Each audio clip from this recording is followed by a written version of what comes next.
Am I the meanest? Punch drunk. Am I the prettiest? Punch drunk. Am I the baddest mofo low down around this time? Punch drunk. Well, who am I?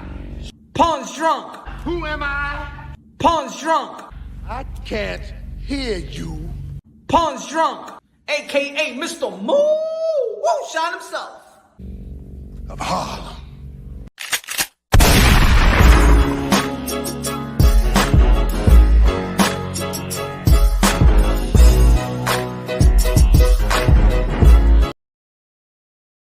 This is Punch Drunk Boxer, aka Mr. Moo Shot himself. Michel, Rivera, Frank Martin.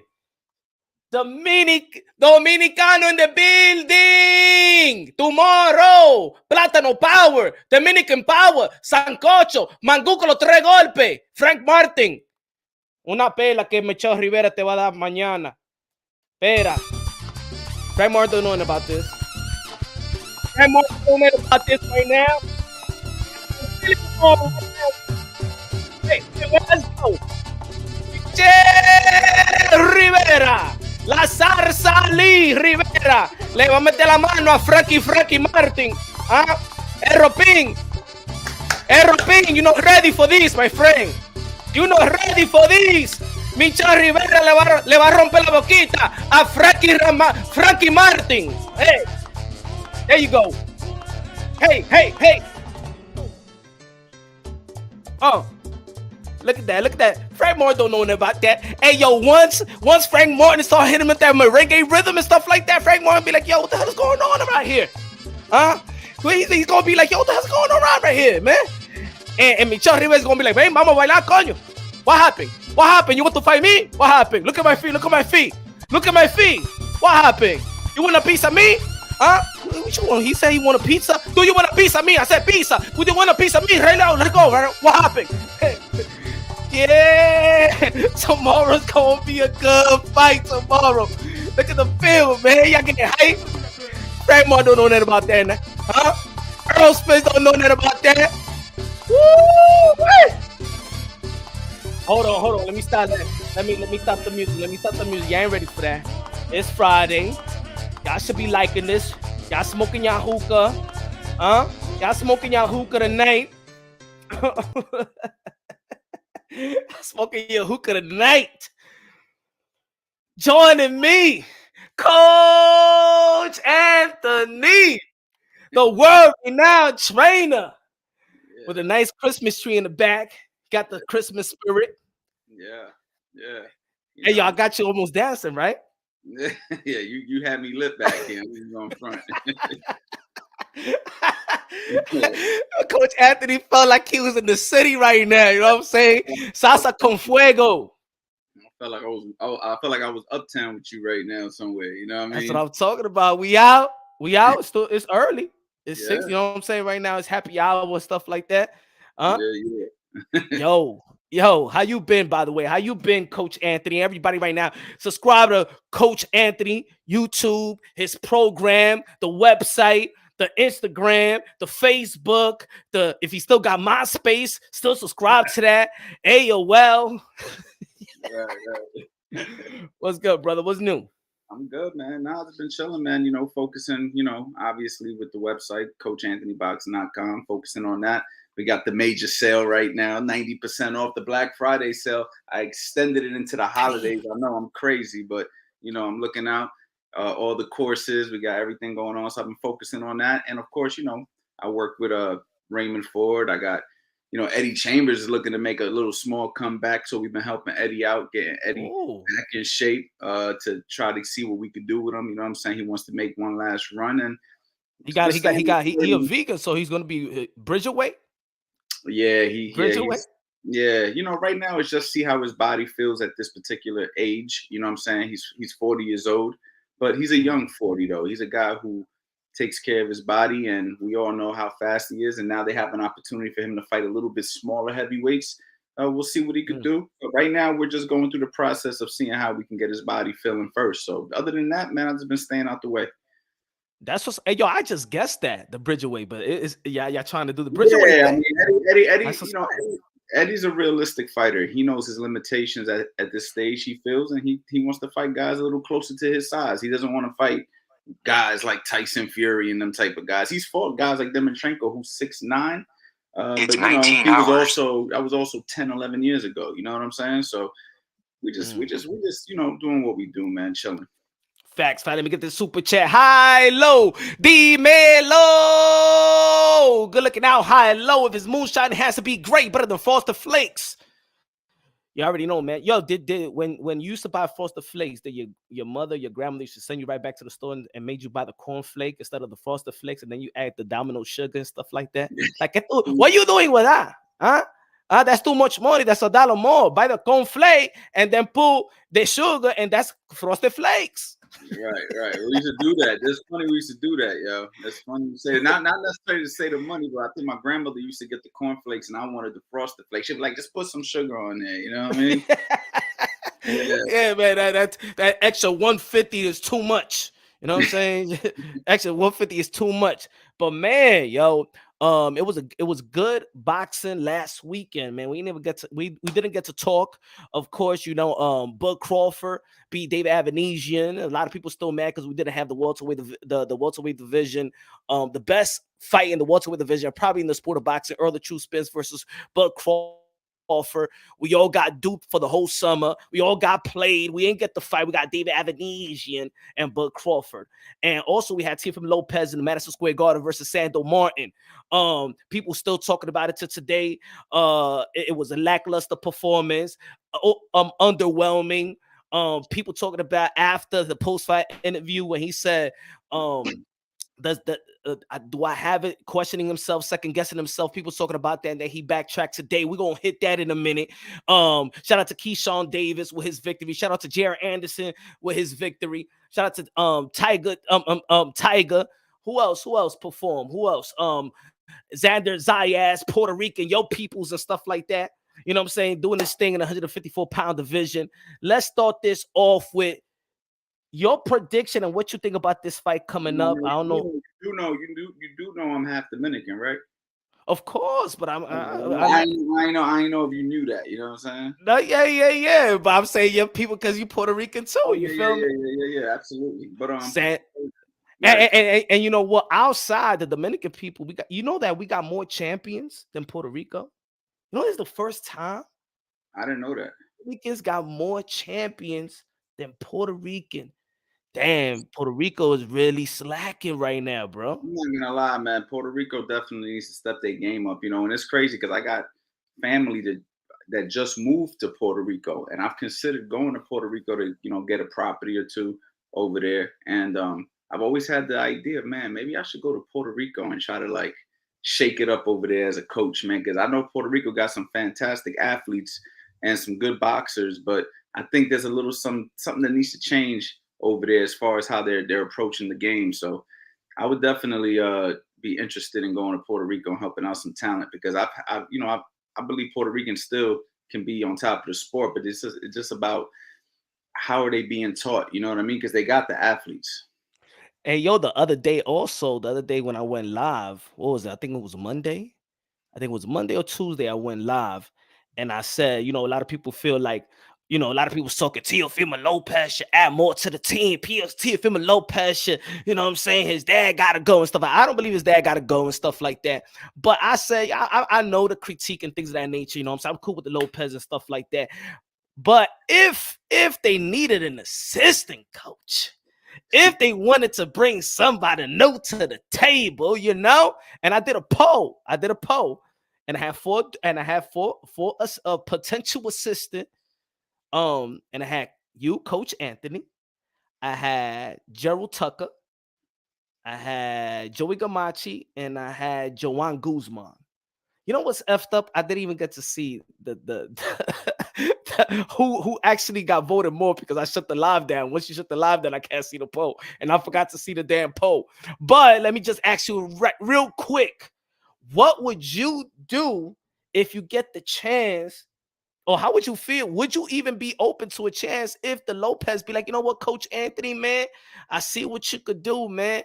I see the age, you know, you speak the language, you went within the culture. You know, I think I could have chemistry with this, with you. What would you do and how would you feel if they asked you to be part of the team?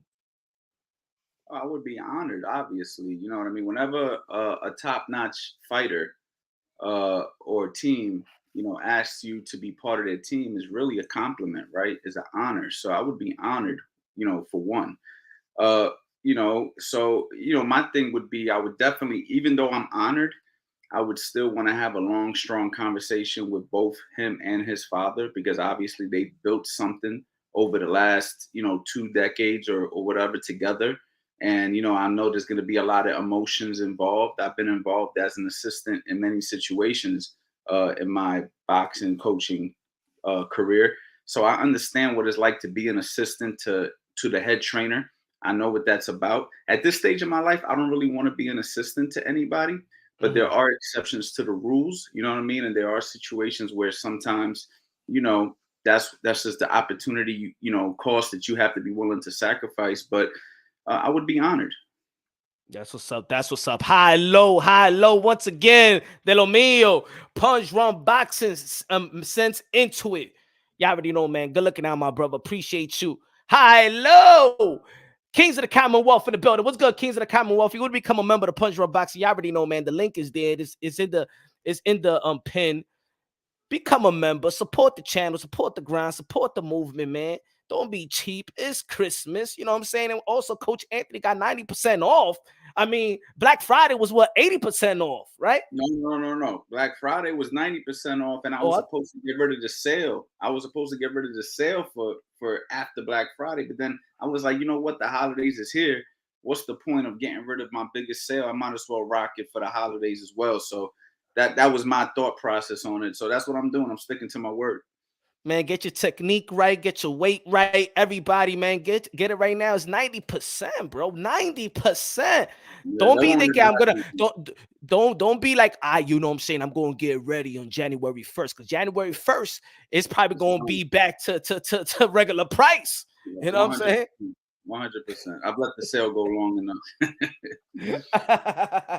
But I want to go back. I want to go a little later to the Teofimo Lopez and things of that nature. But because we got this good fight that we really don't have young, hungry lions, you know what I'm saying, contenders fighting, not even fighting for a strap. And I think that we need that in boxing right now. But we got Michel Rivera, undefeated, looking great. Frank Martin, you know what I'm saying, undefeated as well, looking great. What do you feel about this matchup?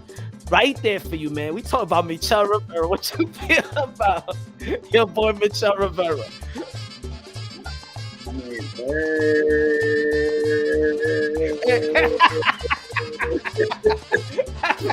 That's what I'm saying. I mean, honestly, I like Michel Rivera a lot. He's very, very talented, man. I was impressed with him his last few performances. He looked really good. He beat Joseph Adorno, somebody who's, you know, trained in the same gym that I've worked with fighters in. I never, you know, really trained Joseph, but I've worked with him a few times on the mitts. And when I seen he was fighting Michel Rivera, I was very interested to see who was going to win that. And Michel looked good in that fight. He has a good jab, very skillful, good defense, very sharp. I think that he's a very, very good fighter. As for Frank Martin, I haven't seen much of him. I follow him and he follows me on Instagram and we're liking each other's photos, but I got to be honest, I've never sat down and really studied Frank Martin. So it'd be very unfair for me to say that I think Michel could beat him considering I haven't seen Frank Martin fight. But based off what I've seen from Michel Rivera, Frank Martin better be on top of his game because to me, Michel Rivera is a really good fighter. I don't think he's a hype job or anything because he looks like Muhammad Ali. I think the kid really could fight. Yeah, man. He is, man. I'm gonna tell you something about Michel Rivera. So I don't know if you know, but when Michel Rivera came to this country, he was living in the gym for several years. And I know if you know the peoples down there in Miami and the gym and stuff like that, he had this little room right there in the gym, you know, for several years. So for the people out there, man, there's certain, you know, in boxing, you sacrifice a lot, but then there's other people that sacrifice just extra. That I think that there's other fighters that wouldn't wouldn't sacrifice that much. You know what I'm saying? He sacrificed being with his mom. He didn't see his mom, his dad for years. He left his family, even when his family didn't want him to leave. He left. He was living in the room. He made his little chump change all the way to the point where he got his girl, he got a new kid, and he just recently moved out the gym like a year ago. You know what I'm saying? So this kid is literally a gym rat. This ain't no sugarcoating. He's literally a gym rat, and you can see that he got better. His jab has got sharp, and I think in the lightweight division, Devin Haney got probably the best jab. But looking at Michel Rivera's jab and how it's developed, you know what I'm saying? He just throws every type of jab now. It's just not that 1 and 2 that he used to throw in the beginning of his career. He's learned a lot, and you see the growth of Michel Rivera. I like Frank Martin, but I think Frank Martin does get hit quite sometimes. And Michel Rivera still got to tighten up his defense. He did get dropped by Fernando Fernandez, but then he came right back and hit him with that 1-2. That was a highlight reel. So there is grit there. There's determination there. He ain't gonna lay down for nobody. I think both of these guys ain't gonna lay down for nobody. I think it's gonna be some fireworks this Saturday. But I think that the height, the range, the controlling of the range, the discipline, the technique of Michel Rivera, I think is gonna prevail in the later rounds. I mean, like I said, I wish I could go back and forth with you on that, only because I haven't seen Frank Martin, but like everything you've said about Michel Rivera is absolute. Michel, however you pronounce it, is absolutely true. The kid has good fundamentals, a good jab, nice skills, good defense. We're not going to say he's Floyd Mayweather, but he's definitely, he understands how to slip punches and evade punches, and he got good footwork. So he's a good fighter, man. And I just think that Frank Martin, if you're 16-0 and you're coming to win, you got to win. And Michel Rivera is one of those guys that anybody that fights him better be prepared, including those other names that you mentioned. You know what I'm saying? I mean, he's really a good fighter, a good, solid, all-around fighter. Yeah, man. I both of these guys are I could say vulnerable, but when I say vulnerable, people, I mean, when people now saying boxing vulnerable, they look at it like is a bad thing. I think everybody is vulnerable, and it takes that other fighter to actually neutralize them or find the holes in his opponent's you know what I'm saying, armor. So, but that's what makes it fun is when, okay, we seen Frank Martin get touched up. We seen Michel Rivera get touched up as well, but we seen them, you know what I'm saying, still fight. I think that's what makes it a good fight. I think the boxing fans became too bougie, bro. What you think about that, man? Like somebody get chin check. Oh, he got exposed. Oh, he got exposed. Oh, he got dropped. Oh, he ain't nothing no more. If he get dropped by this one, he get knocked out by this one. Do you break boxing down like that? Like if I'll give you an example. Keith Thurman got hit to the body by Luis Collazo. So if he fights Earl Spence, then oh my God, then. But it necessarily don't happen that way. Do you break down boxing like that?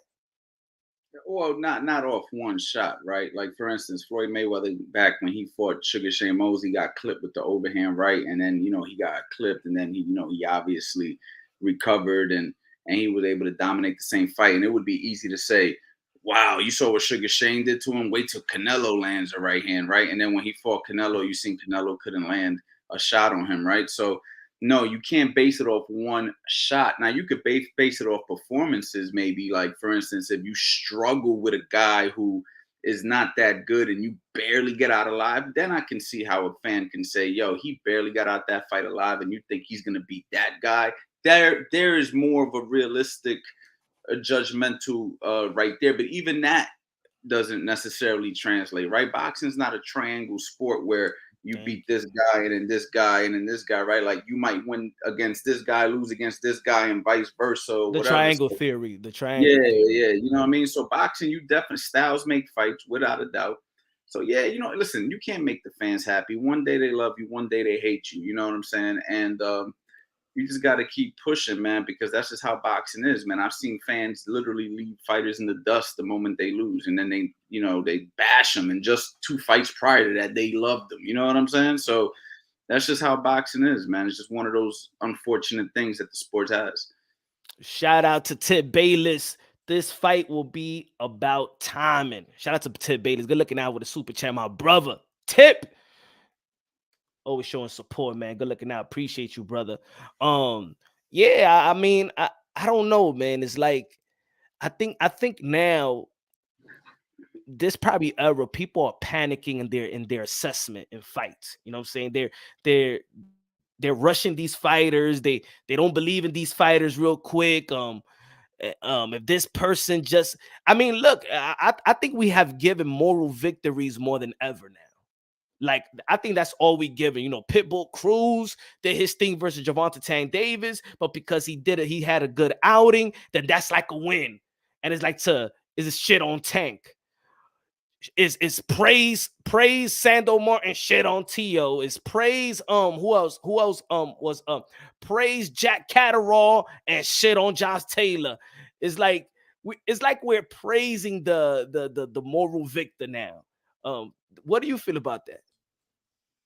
Yeah, it's because, it has a little bit to do with the way I believe fighters are marketed. Like, example, Teofimo Lopez, we'll use him as an example.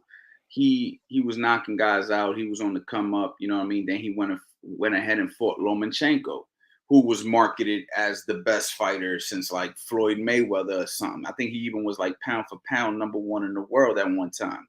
And then you had a guy like Teofimo come in and beat this guy.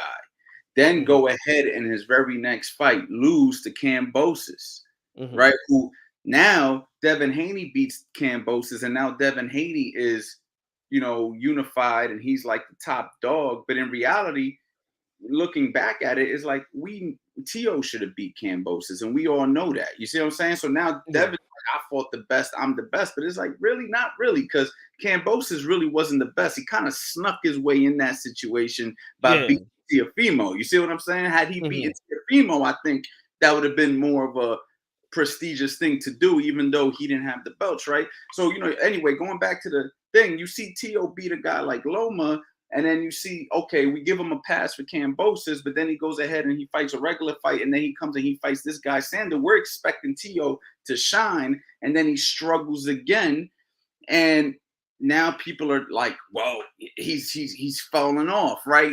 But the guy that he fought, we have to remember, beat Mikey Garcia, and he was a good fighter. So yeah, I just think that guy didn't get enough credit going into the fight, and now they're wanting to give him the credit, and they want to take away credit from Tio because we're expecting for what we saw against Loma. So it's just a mind fuck. I don't know if you can curse on here, but you know what I'm saying? Yeah. This is control box. It's like a mind fuck because you're just basing it off who's fighting who, whatever. But we just have to take into account that Sander was a good fighter coming into this fight, and he presented a style that we found out gives Tio some issues. And I do think that Tio has things he needs to work on. I was saying it throughout the fight as I'm watching it. I'm seeing him get repeatedly countered with a right check hook. I'm seeing issues that he could be doing better. And I personally been telling you this since we first started talking, that Teofimo Lopez is a fantastic fighter. I really believe that he could be, right there with everybody. But, he can't do it if he's not working on these skills in the gym that needs to be fixed. You know what I mean? If he just ignores these issues, he's going to run into problems when he meets those top guys. And we've seen it. And this guy, Sander, might give somebody else a tough fight if he gets an opportunity. We don't know. Facts, man. Yo, you broke it down. See, if I would have broke it down just like you, of course, people already see me as that I'm biased, I'm Tio guy, but with the way that you broke it down, and you coming from the most unbiased standpoint, and you broke it down it's almost like what I've been saying in terms of not necessarily the exact words of what you were saying, but the panicking. It's relax, y'all. Relax. Y'all going in with he's the man. Oh, he not the man. So he the man because he do good versus him. It's like, okay, now you're giving credit to these other fighters that really didn't do too much. Yo, I'll give you an example. What happens in the gym all the time, right? Let's just say you come to spar somebody, Shout out HLD, my fault. Shout out HLD. Go ahead, my fault. Let's say you come to the gym to spar me, right? And I'm Coach Anthony, the boxing coach, the guy who's supposed to know, right? But I ain't been training. I've been out the gym. I've been bullshitting for a while. You've been in shape. You've been working out. We spar. You give me some hard work, and I'm actually struggling. They gonna be like, Moonshine was giving Coach Coach Anthony done fell the fuck. It's just timing in this sport. Like, you might beat a guy today, and that same guy beat you in 6 months based off the circumstances of what's happening in your life as well. We got to think about it. It's a time in sport. You know what I mean? You think of a fighter right now that for instance, a guy like Keith Thurman might have been able to beat a guy like Jerome Boots Ennis 3 years ago. But today, Jerome Boots Ennis might be able to beat Keith Thurman. Why? Because of the timing. They catch each other at the right time.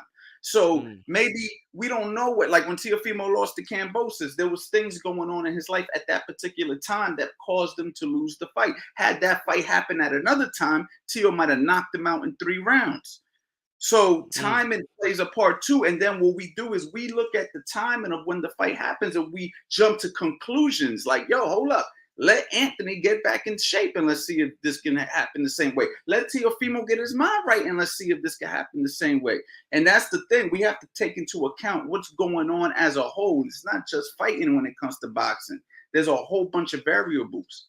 But it's like you're absolutely right.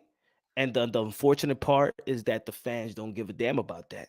Yeah, that's a fact. But you know what though? With they have a right to not give a damn about that because these guys are professionals, right? So we don't want to hear that your mind ain't right when you're getting paid $1 million or $2 million. We don't want to hear that you're going through mental health issues, brother. Like, you signed the contract, right?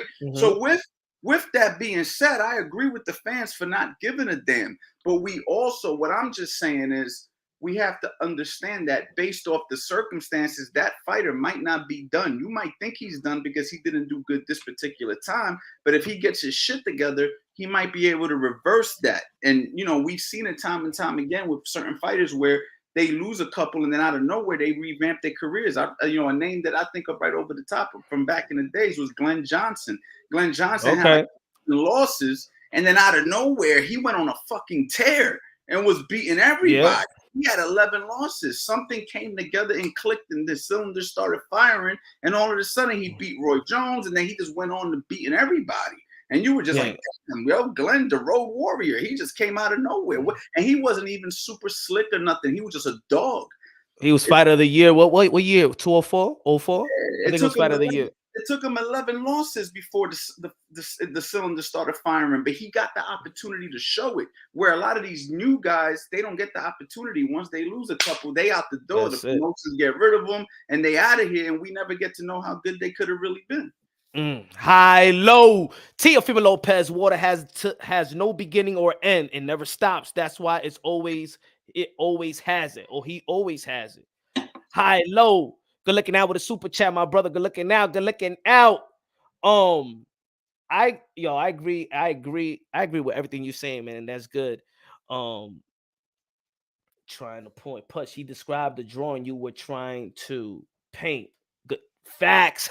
Facts. HLD. Facts. You actually saying what I've been trying to tell the people, but maybe my approach, my delivery, or probably because they already see me as the Teofimo Lopez guy, whatever, right? And shout out to Teofimo Lopez Senior and the fams. the haters is out, bro. But I like the way that you broke it down because I think I could expect the casuals thinking a certain way. But I also expect the hardcores to think a certain way. Now, they don't got to care, but they should understand, right? Look, I said the other day, look, the fans, we pay to see other humans strip the health from another human. That's what excites us. So even the health of a boxer going into the fight, we don't really care, right? Because we just there, we pay to see somebody's health get stripped. So why care about your health at the same time?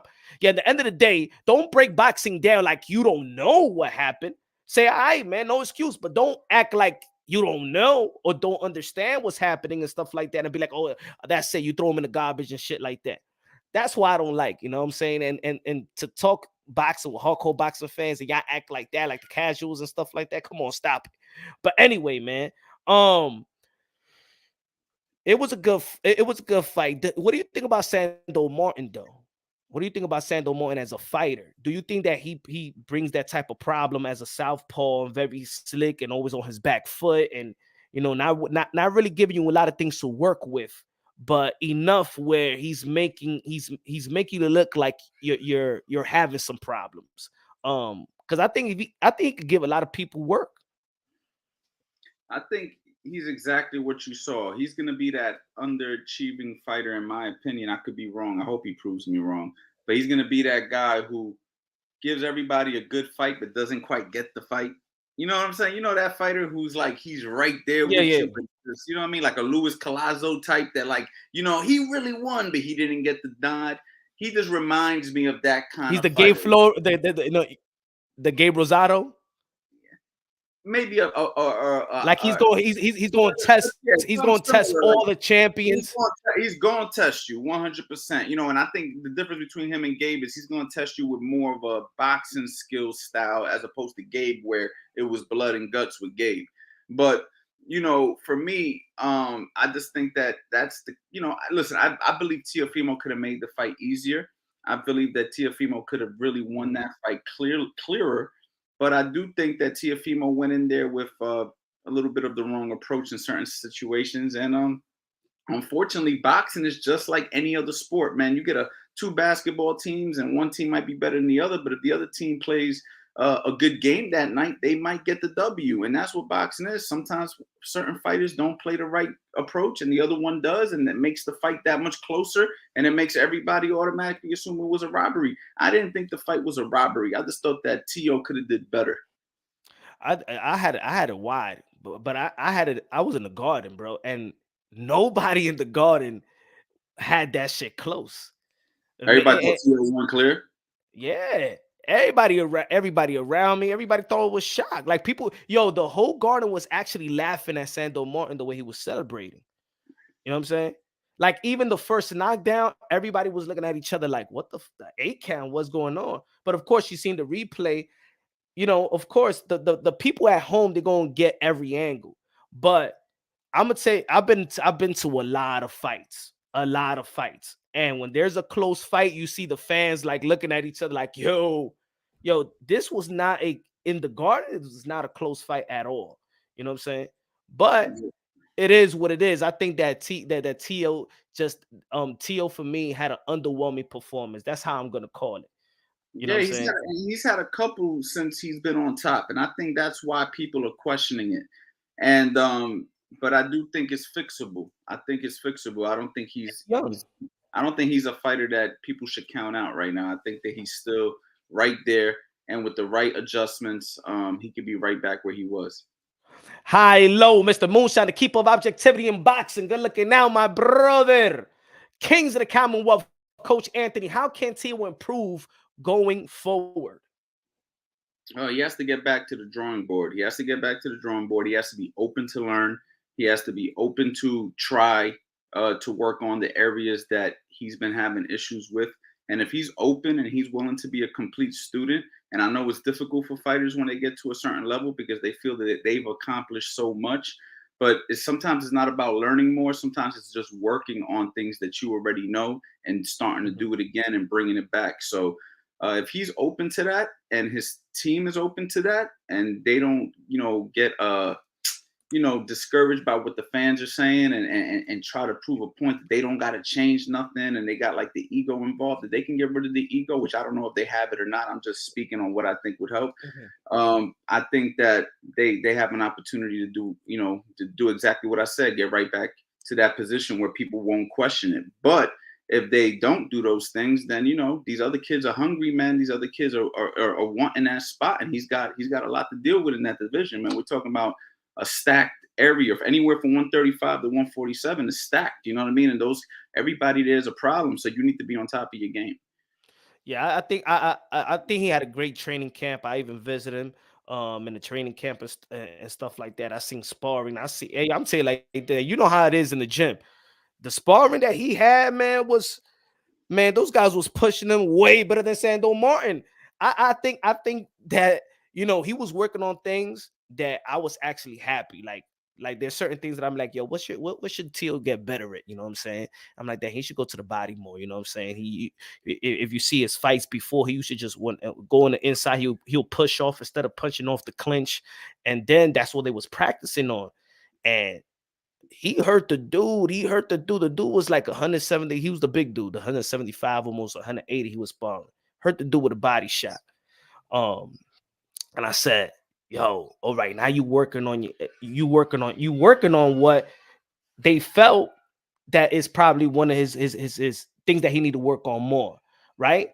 So even when I hear people, you when you on the inside, you hear, I mean, you know things, and then you hear people on the outside and be like, yo, he need to work on this. And I'm like, yo, he is working on something new. Like I've seen it, like he working, but then the guy then it's fight night, the guy doesn't present you with the things that you working on. Now he's on the back foot. So now it's like, damn, you worked all this shit in the fucking, you know what I'm saying, in camp, and he didn't even present you to do so. You feel me? But I think he's young enough, and I think he's focused enough to get back to the drawing board. And he said in the post-fight interview as well, he said, I got a lot to learn. The same way that people said that the people that took out that when he said what he said when he was second guessing himself and everybody was talking about it. Yeah, but in the same post-fight interview, he said, I got a lot to work on. So if you know that you got a lot to work on and you also saying that in front of the whole world, then that's a good sign too. Yeah, and I think it is, and that's where it all starts, and that goes for everybody. You know, I think that anybody like me as a coach, right? If I come into a coaching situation thinking I know it all, then there's only gonna be I'm gonna hit a ceiling. You know what I'm saying? Like even coaches have to know I got more to learn. There's always a better way to wrap the hands. There's a better way to cut the weight. There's a better way to approach the camp. There's a better way to approach the conditioning, and you always have to be willing to learn. And if you're not, then you're just gonna fall stagnant. Like Phil Jackson said, if you ain't getting better, you're getting worse. High Low, Teofimo Lopez, the next frontier of boxing. Shout out to High Low, the support. Join your boy High Low. But yeah, man, good looking out everybody in the chat, man. Everybody in the chat, what up? We right here with Coach Anthony. Just in case, man, everybody subscribe to Coach Anthony and things of that nature. Also, man, you gonna be here for a while because we got a lot of shit to talk about. Man, let's go, man. Let's do it. It's Friday night. All right. Okay. Tell the people again, the people that are just coming in right now about your deal. For those of you guys, keep on telling them, man. We live, baby. For people who don't know me, I'm Coach Anthony. I'm a professional boxing trainer. I got a Coach Anthony YouTube channel. It's Coach Anthony Boxing. I teach punch instructions on there. Feel me? And you go to the website, CoachAnthonyBoxing.com, and learn more. That music, man, I felt like I had to rush what I was saying. Come on, man. That's your commercial right there. Yeah. Your Channel 30. You remember Channel 35 back in the days? Yeah. That's your infomercial right there. Be like, Coach Anthony. Hey, mi gente. Everybody. Attention. We have a special 90% off. Getting right, and punch right, and working right. You go to Washington Heights and St. Nick. That's the way we promote. That's the way we promote out here, man. MFB in the building. What's good, MFB? Mike from Boston in the building. The Devin is a weak-ass pussy fighter. Hey, golly, MFB. Man, don't want to disrespect fighters like that. Not now, not like that. Nah, Devin is a good fighter. We don't want to call fighters pussy and stuff like that. Come on, MFB. Come on, my brother. We don't want to disrespect fighters, the modern day war, modern day gladiators. You don't gotta like the fighter. You don't gotta like the fighter style and things of that nature. But nah. Ashle's in the house. What's good, Philip? What's good? But look, but this is the lightweight division. Look, everybody's talking about Gervonta Davis, Ryan Garcia, that potential fight. But this is a great fight that we spoke about with Frank Martin and Michel Rivera. What do you feel about Gervonta Davis versus Hector Garcia?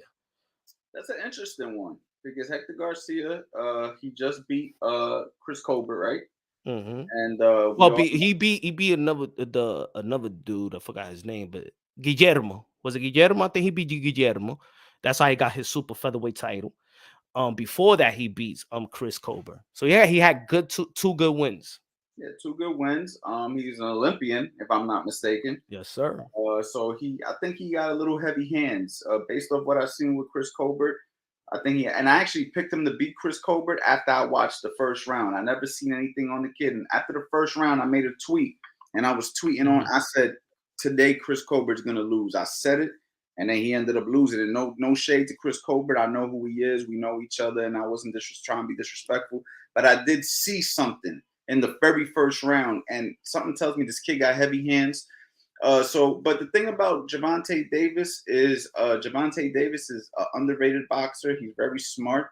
He also has heavy hands, and I think that he should be able to pull it off. But he better not slack. I think he got the speed advantage, and I think that Hector, what's his name? Hector Luis Garcia. Hector Garcia is a little bit slow. And I think that that's going to be an issue in this fight. I think the speed of Gervonta Davis is what's going to separate the two, because they both got heavy hands. But I just think that Gervonta's not going to get hit as much as he will. I think Luis Garcia is one of those fighters that there's certain fighters that they know exactly who they are. There's other fighters that still trying to find who they are or trying to get back to what they was, or you know what I'm saying. I think that Luis Garcia, why he's having so success right now, is because he's not trying to be the fastest fighter. He's not trying to do nothing that he's not uncomfortable doing. It's almost like Danny Garcia. Danny Garcia is good and he's been successful because he sticks to what he is. He's not trying to be nothing else. He's not trying to do something that his body is not capable of doing. He's not trying to be athletic and I think when you are sure about yourself, then you can work on all the tools to the best of your ability. And I think that Hector Garcia is that type of fighter. Do you agree or? Yeah, I mean, I think he's been successful doing it his way for as long as he's been doing it. But I do think he's going to run into a roadblock when he steps up. You know what I mean? I mean, Chris Colbert was a good fighter, but again, a little young, a little bit green, a little wet behind the ears at that level, and a little bit overconfident. And I think he paid the price with his overconfidence in that fight. And I don't think Tank Davis is going to make the same mistake. I think Tank Davis is probably confident, but he also knows how much is at stake. So he can't go in there bullshitting, and I think he won't. I believe he'll be ready to go, and I think he should win the fight. I always say that people, I don't think that Gervonta Davis have shown his whole repertoire. You know what I'm saying? I mean, 100%. I think that Gervonta Davis has been getting by with athleticism and his power. I like a Deontay Wilder of late. Not that he has the skills of Deontay Wilder, but you know that Deontay Wilder was just relying on that power, on that right hand. And it seems like Gervonta Davis in the last several fights is relying on that power. You know what I'm saying? He could do, I believe he could do more. He did do good versus Isaac Cruz when he needed to adjust because of his hands and stuff like that. And that's what people actually saw. What I've been saying for a while, like, hey, yo, he got footwork. You got to see him in the amateurs. He was all the dudes that he was fighting was taller than him. He was fighting these guys, outboxing them from the outside, and he actually did what he was actually doing in the amateurs as well. Do you think that he's shown his whole repertoire yet? Absolutely not. I mean, you got to get pushed to show your whole repertoire. And he got pushed with Isaac Cruz, but again, he did injure his hand. So what if he had both hands for that fight? So, you know. And Mario Barrios. I think he got pushed a little by Mario Barrios as well. Yeah. So, I mean, I think the Tank hasn't reached his full potential, but it's time now. You know, he's getting older. He's not old yet, but he's getting older. And he's been in the game for quite a while. He hasn't been fighting the top guys that he should be fighting. And it's time for him to get busy. And once he gets this kid out the way, he needs to make a tour. You know, you beat Ryan Garcia. From Ryan Garcia, let's go to another big name. Let's go to another big name. Because at this point, what are we doing with him? You know what I'm saying? And I just don't see what route they're trying to go with Gervonta Davis. He should have been fighting these top guys. But now it's so, you know, I'm excited to see what he can actually do. But this division's only going to get harder for him, man. Everybody who's in that division right now, I mean, there was a time when we looked at Tank, we're like, nobody could see Tank. Now we're like, hold on. Does Tank beat Shakur? Does Tank beat Devin Haney? Does Tank beat Teofimo? Does Tank, like, we don't know anymore if he could beat these guys. We don't even know if he could beat Ryan Garcia. So that's what makes it good. Yeah, that's what makes it good, but it also shows when you wait around too long, other people creep up on you. And now it's like, what you gonna do? So now is the time. That goes with what you was talking about earlier in timing. What do you feel about? So let's say if he gets through this fight, Gervonta Tank Davis, I think a lot of people is predicting that Gervonta Tank Davis is gonna beat Garcia, which is a good fighter, but he is coming up. He don't got that the pop like that or the speed like that. I got Gervonta Tank Davis winning that fight. And of course, we want to see the Ryan Garcia versus Gervonta Tank Davis. Now, several years ago, you would have asked me who will win, Gervonta Tank Davis or Ryan Garcia. I would have said straight ahead without even thinking it, Gervonta Tank Davis. But now is a whole different type of. I feel like it's a whole different type of fighter, or a man has grown to his man strength. Very confident fighter. I think that Ryan Garcia could beat Gervonta Tank Davis, but it's a 50-50. But I think that he could beat him. I don't think that is like 2 years ago how it was. That he'll wash him. I don't think he'll wash him. What you think about that? I don't know what to think about it. It's an interesting fight. I believe that Ryan Garcia is a talented kid. But at the same time, he hasn't been tested either. So we're talking about two guys who are relatively untested. If anybody's been tested, it's been Tank between the two. I think Isaac Cruz is better than everybody Ryan Garcia has fought by himself. Mm-hmm. So, Ryan Garcia has some talent, but do I think he could beat Tank? If I had to bet the house on it tomorrow, I'm going to say Tank wins that fight. Mm-hmm. But I'm going to say Ryan Garcia is not to be slept on. I mean, the kid is obviously a super athlete. The kid is super fast. He's taller. He's strong. He could punch. He has the defensive issues that I think may cost him in the fight against Tank Davis. But he's definitely a live dog, to say the least. Yeah, again, I think it's a tough fight for both of these guys. I don't know why people don't give him. Let's break it down. Let's break it down, because I know you like Ryan in this fight, but let's break it down. No, I like both. I really like both. I just think that he's closed the gap. Who are you picking? Like, if you had to bet the house tomorrow. If I had to bet the house. Yeah, like if you lose, you living on the street. Like, you're done. You're out of here. Like, get the hell out. Pack up. Nah, I got Tank on this fight. And the reason why you just pull my family out of the street. Yeah. Because the only reason I say that is because they're both fast. They both could punch, but I do believe Tank punches harder, and I believe Tank has the better defense. So I think those are the two things that will prevail. And if I had to really break it down, I think Tank even has the better skills. Now, I do think that Ryan has good speed, good enough skills, good enough power, but he lacks in the defensive department. And I think that's what's going to cost him in the fight. Shout out to Motivator, always my brother. Yeah, man, he Coach Anthony put me on the spot, saying that my house is going to be taken and stuff like that. So I got to go with, if I said that Gervonta Davis just has given 70% of himself, I've seen what he could really do. But I also believe in the upsides of Ryan Garcia. It's a 50-50 fight to me, for real. I got 60-40 Tank. And respectable. And I think more people got it like that anyway. I think that, and that's still a respectable fight. That's a fight you want to watch. I think that Ryan. This is what I think. I think that Ryan Garcia is getting is getting critiqued, but for all the wrong reasons. You know what I'm saying?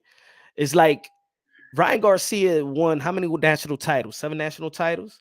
7 national. He's won 7 national titles. He's beaten Devin Haney in the amateur circuit 3 times. They both beat each other 3 times. He's beaten Virgil Ortiz. He's beaten the guys at Brandon Lee. Like, this is not a guy that a lot of people just want to portray as this social media superstar. Like, this kid could fight. You know what I'm saying? The kid could fight. He's fast. He's strong. He's getting stronger. He's well schooled. He got a good trainer in Goosen. So I think this is a great fight, and I don't think is a gap to it, in my opinion. I think the he leads with a left hook real good. I think he's very accurate as well. We have to just see what happens when the going gets tough, you know. And I just think that when the going gets tough, Tank has another layer that he's willing to go to. Well, Also, we seen Ryan Garcia get dropped by Luke Campbell, and he came back and dropped and oh he I mean, I'm not saying he's a complete, you know, like a guy who's not gonna, you know, respond, but I just think that when the going gets really really tough, you know, that was like a flash knockdown. I just think that Tank is just a better fighter, honestly, man. I'm just saying that honest the truth. Now, all around fighter, yeah. I just think he's just a better fighter. The one area that he's gonna have issues with is the height. And the height of Ryan Garcia. Ryan Garcia has a height advantage in this fight, but Tank is a southpaw and he can get low and he's strong and he can get to that chin even though he's shorter. So it's gonna you know why I never really talk about Tank's height is because there's just, you know, there's some fighters that they've been short all their lives. So they're already used to always being the short guy. So if I think for Tank, it's almost like Mike Tyson. Mike Tyson, his height never really gave him the problem because he's just been that height, so he's comfortable. It's almost like a fat dude, an athletic fat dude. You know what I'm saying?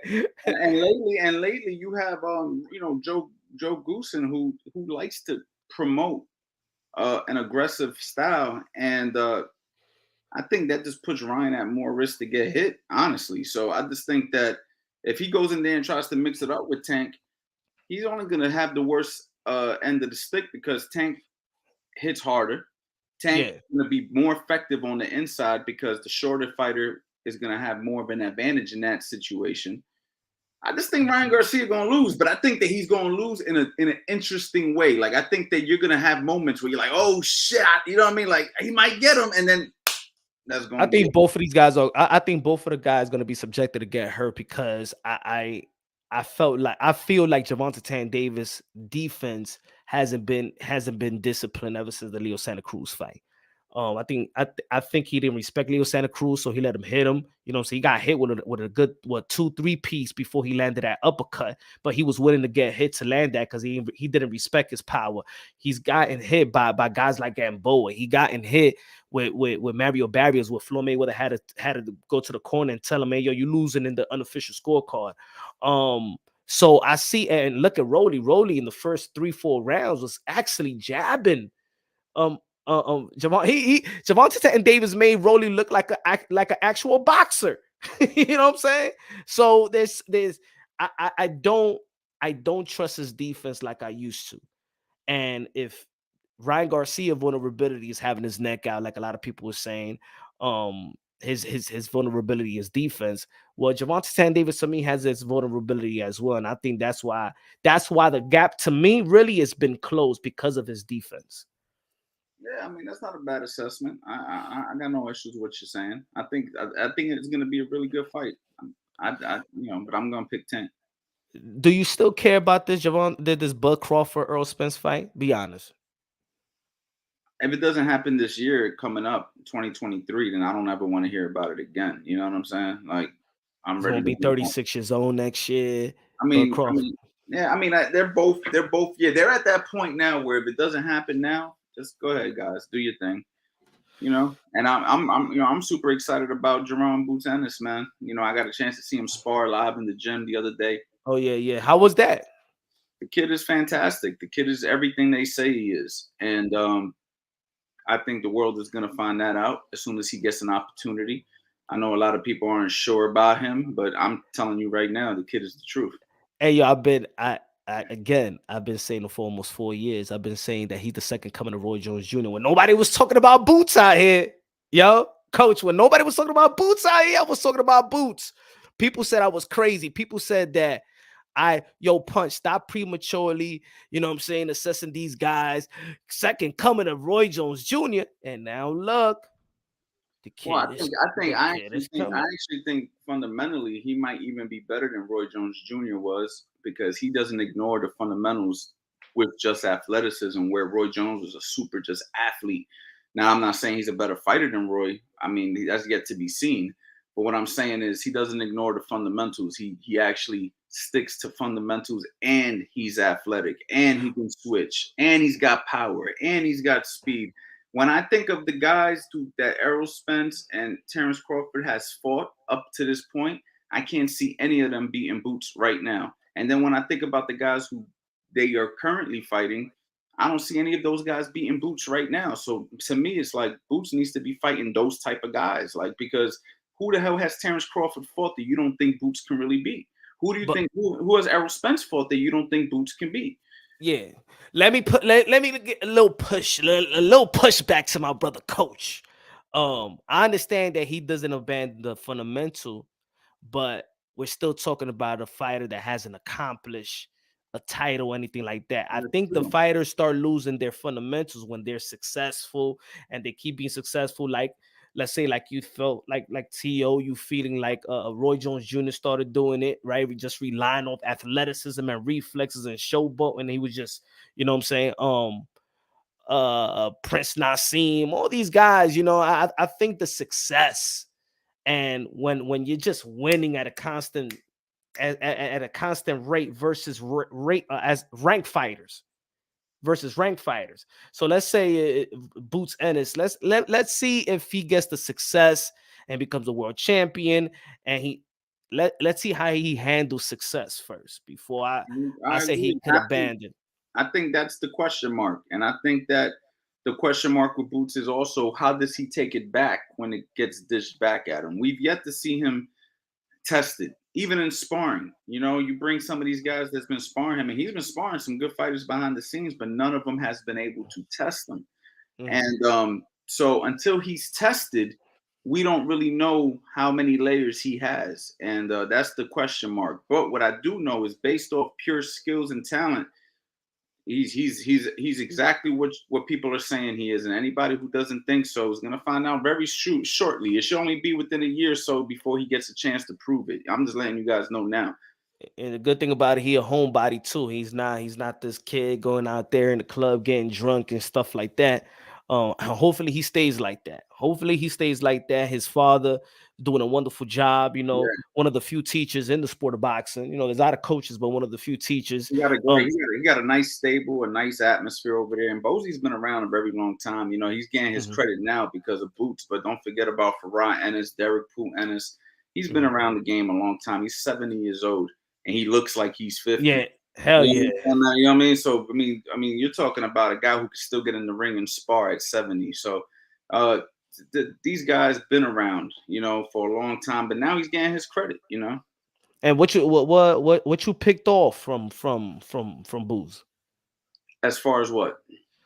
Training, you know what I'm saying? You've spoken, you've worked with a lot of trainers and stuff like that. So of course for you, you know, just picking off his brain and stuff like that. What do you learn in that time that you was watching them spar? What did you learn from them?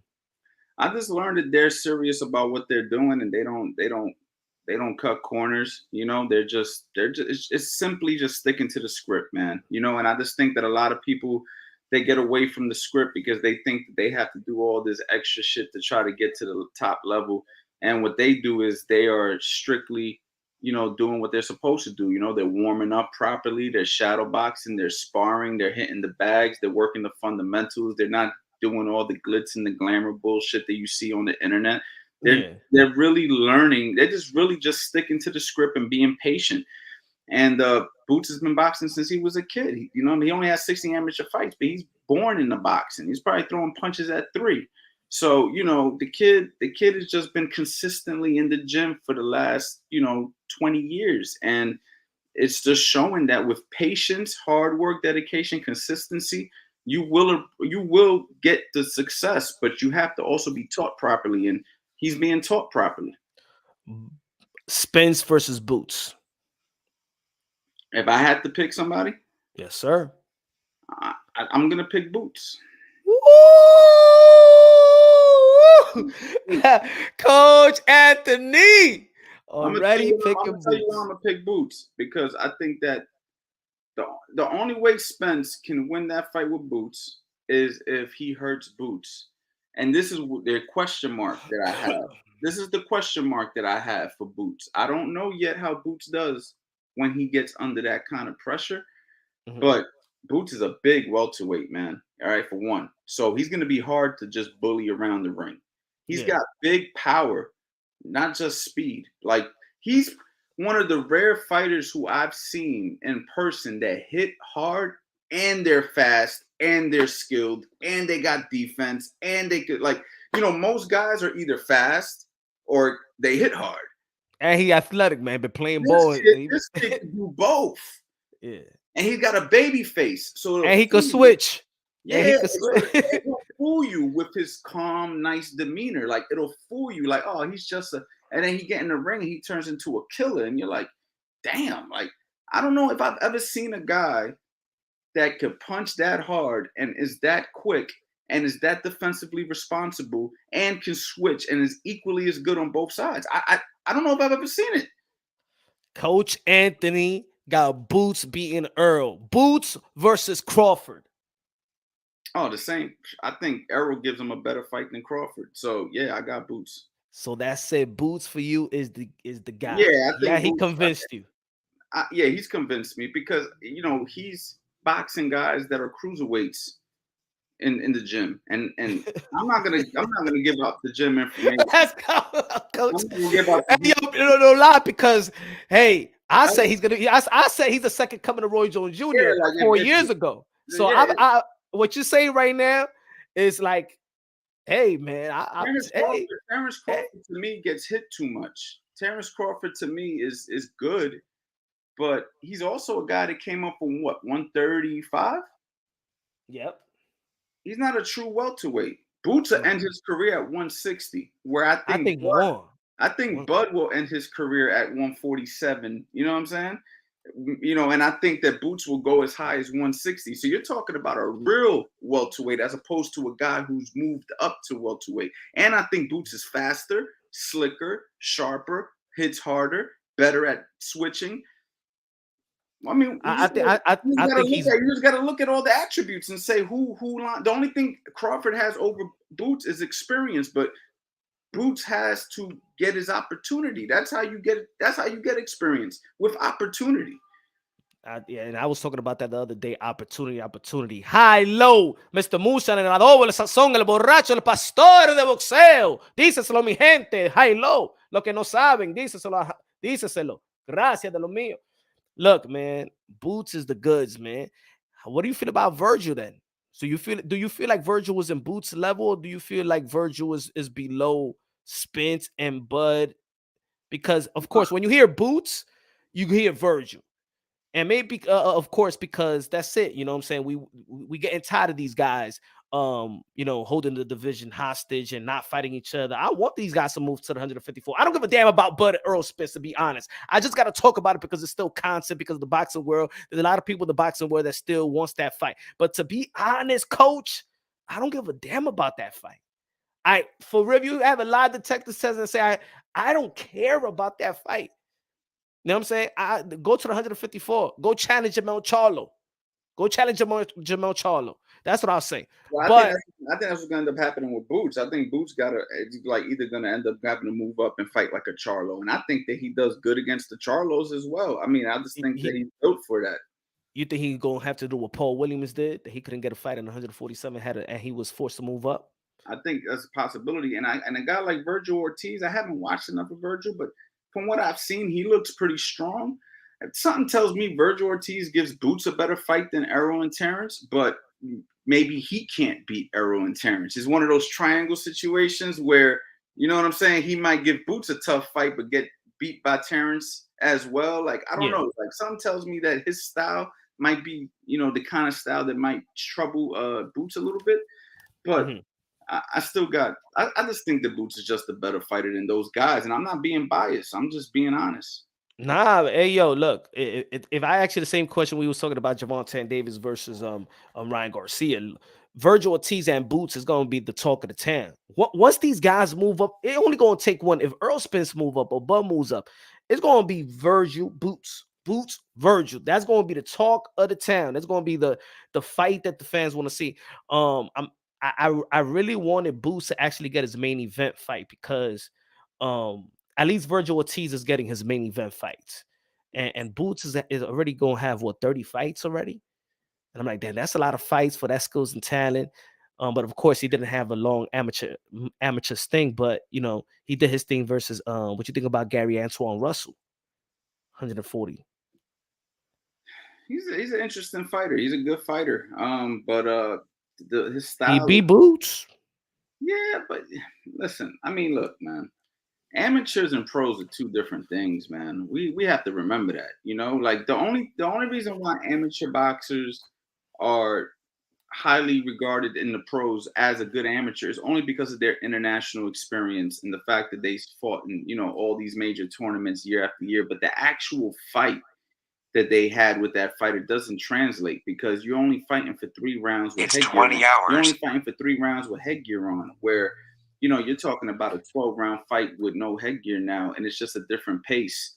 So I never look at the amateurs as that's how the pro fight's gonna go. You know what I mean? So that's why you was never a Lomachenko believer. It's not that I'm not a Lomachenko believer. No, I'm just asking. No, definitely. Like, let's just say, like I said, let's talk about Boots and Gary Russell and the amateurs. You know, to me, that doesn't mean that the fight's gonna go the same way as the pros. But like, if you take a guy with 300 amateur fights and he's fighting a guy with 15 amateur fights, typically you lean toward the guy with the amateur experience because he's fought internationally. He has all this high level quality experience, but it ain't about the actual fights and how those fights turned out, if that makes sense, because you can't determine that because it's only 3 rounds. Yeah, everybody looks good. I mean, if amateur fights was Terence Crawford's career, Crawford lost to Gamboa, Crawford lost to Hank Lundy, Crawford lost to a bunch of guys. But we're judging it on Danny Garcia. Yeah, we're judging it on 3 rounds, but if we're judging it over the course of a 12-round fight, he's still undefeated, right? So we can't be excited about he beat him in the amateurs. Okay, he won 3 rounds, or maybe 2 out of 3 rounds. Congratulations. Like, we're talking about professional boxing. It's a totally different game. Now, your boy Punch, man, is probably the only one out here in YouTube that's vouching for Booboo Demetrius Andre. Damn it. Yeah, I'm going to say I don't give a damn if anybody in the chat. Yeah, he's one of the most avoided fighters of this era. Yeah, Booboo Andre. Since he's not getting the fights, right? But what do you say about his skills and talent? He's very skilled, very talented. His career is a shame. At this point, I don't know how much skills and talent he still has. I mean, I know he has talent. I don't know how much skills and ability he has left, but I haven't seen him. But he's a great fighter, and it's just a shame what happened to that poor kid, man. He never really got a chance to show the world what he could really do, and he's only getting older. He's inactive as a mother. You know what I'm saying? Like, I don't know where he sits in this division, in this game anymore. You know what I mean? I forgot he was still active till you brought him up right now. So God damn, man. Man. I'm just keeping it 100. Like, what like they dropped the ball with that. Just like the rest of them, man. They dropped the ball with him. Like, they was not supposed to treat that kid like that. They were supposed to give him opportunities, and he didn't get them, you know? Thank you. That's the word. That's the word of the day. Opportunity. You feel me? That's the word of today. It's all about opportunity, man. But who is he? Who did he fight? Let Canelo Alvarez give him the opportunity. Like Canelo Alvarez gave Bivol opportunity. Huh? Bivol ain't asked for no fucking Canelo Alvarez fight. But give Canelo, give Demetrius Andre opportunity so then y'all can see what he's really all about. You know what I'm saying? Triple G, give him an opportunity. You know what I'm saying? That's that. Just give him an opportunity, y'all. Opportunity. Man, I should make a song of opportunity, man. Opportunity. That's all we need in the hood. That's all we need for the kids is an opportunity, man. Don't give me shit. Right. Nah, it's a fact, man. It's a shame. It's a shame, really, man. But he's gonna be. You gonna go to Washington D.C. January 7th for Tank's fight? It's gonna be Tank, Demetrius Andre, Boots, and Rashidi Ellis, man. It's a good card. It's a good card, man. Maybe I might go. I haven't been to a fight since Tank's last fight in the Barclays Center where they started shooting and everything over there at this joint, man. You know what I mean? It was man, you see what Tank does to the people, I man. I want to stay my ass home and watch Tank on TV. I don't know, but it should be a good card. High low. The Mr. Moonshine, the narrative slayer. That's who I am, man. I gotta put that on my AKA. Good looking now, high low.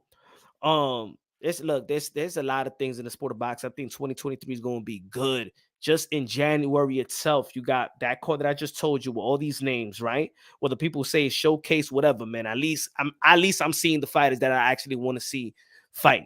Right, you got Ryan Garcia going to be fighting in January as well. You got Jamel Charlo, the Iron Man, the undisputed 154-pounder, versus Tim Zhu from Australia. Do you know anything about Tim Zhu? What do you like about that fight? I like him a lot. I like Tim Zhu a lot, man. I think that he's gonna Yeah? give Charlo a hell of a fight. And if he doesn't get knocked out with like one of those Charlo knockouts that we see Charlo always be able to pull off, Yeah. Charlo got his fucking hands full.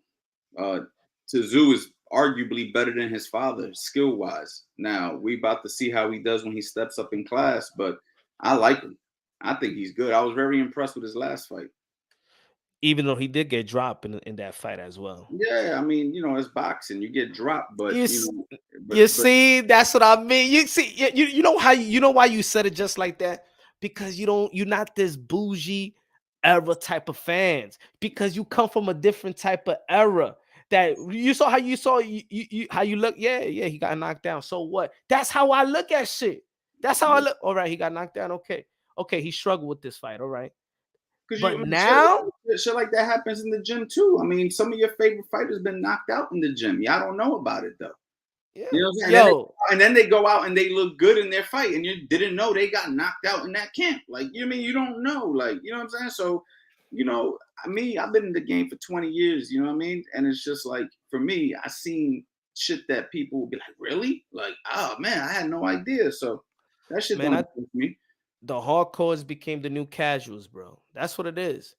That's what it is. It's like, yo, damn, a dude can't struggle in not even one round, bro. Not even one round. Like, even I'm gonna admit, and some of the people will be like, nah, fuck that. I think after the last fight, I was hard on Edgar Berlanga, minus the biting of the neck or whatever he was trying to bite. But I think even with a young fighter like that, you know what I'm saying, bringing out a good crowd, doing his team doing a good job in the outside. Oh, he a bum. He ain't this. He ain't that, man. He hasn't even lost. We actually talking like if he lost, like that's sick. Cut his career down. That's it. You know what I'm saying? Like, let him take a loss. Let him take a couple of losses. But we already writing his story right now. Like, we writing the ending. You know what I'm saying? You know what the problem is with people who are watching your life? When people are watching your life from the outside, they judge you based off of the perception. They don't really judge you for you.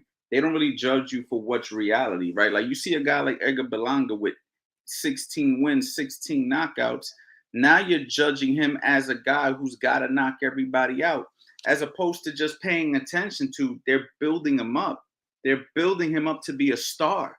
So let's pay attention to that, and let's give our kid an opportunity to grow into his skills. But the fans, they fall in love with the knockouts. And then when there's no more knockouts, he's a bum now. It's not that he's a bum now. It's that y'all fell in love with the marketing tactic.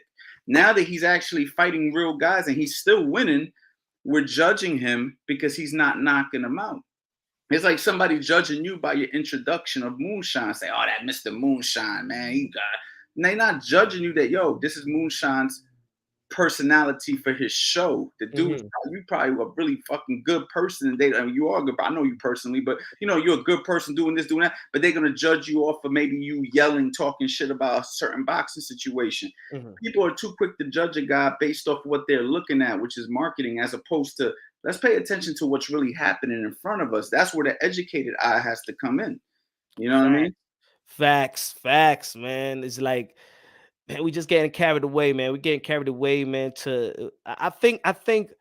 Now, don't get me wrong. If we're saying he's the best fighter, right? That we listen. I don't think anybody who knows the game has said Edgar Berlanga is ready for Canelo or anything like that. Like, if anybody does, we're setting him up, right? But he is still learning.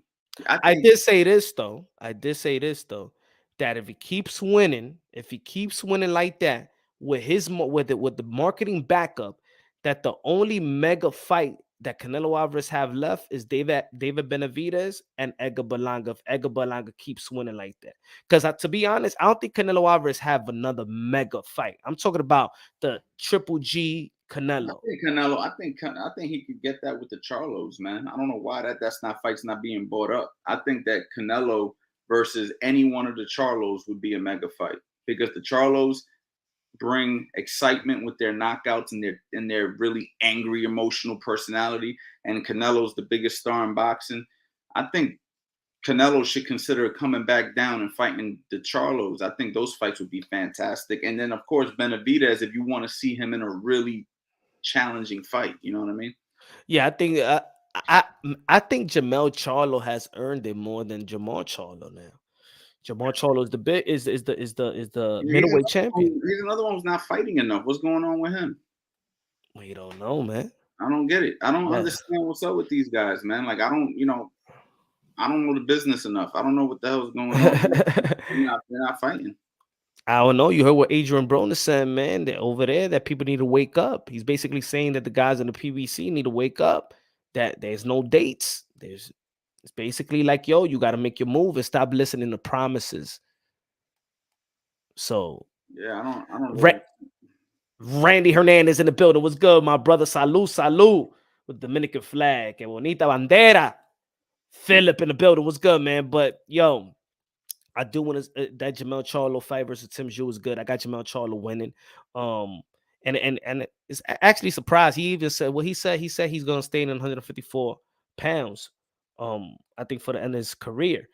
I think he just got disciplined enough to stay in that weight, you know. And of course, not everybody moves up. What didn't Hagler never moved up. Hagler stayed the same weight, right? Hagler never left the middleweight division. Yeah, so I think at 160 the whole time. Yeah.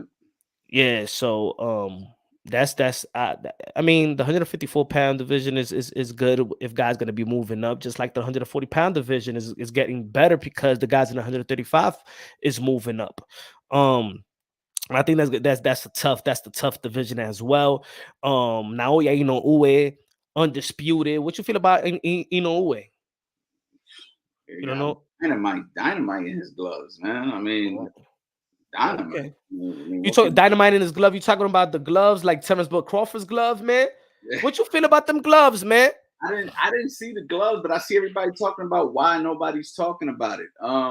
Maybe you know why nobody's talking about it, Coach? You know why nobody's talking about it? How much you want to bet if it was Earl Spence in that ring and that glove effed up while him fighting Earl Spence and he would have knocked Earl Spence out? Oh Lord. Oh my God, you would have seen them. You would have seen the march going out there, man. You would have seen riots out there in fucking wherever, in Omaha, not Omaha, in Dallas or Las Vegas, wherever, man. There's gonna be people, but since it's David Avanesian and people be like, they want to push David Avanesian to a side, man. Stop crying. Why you petitioning? Y'all team ain't do nothing. Yeah, right. If it was Earl Two Spence, a lot of people would be crying like crazy. But they want to push him to the side because people still fiending for Spence and Bud and not giving. I think they could consider a no contest.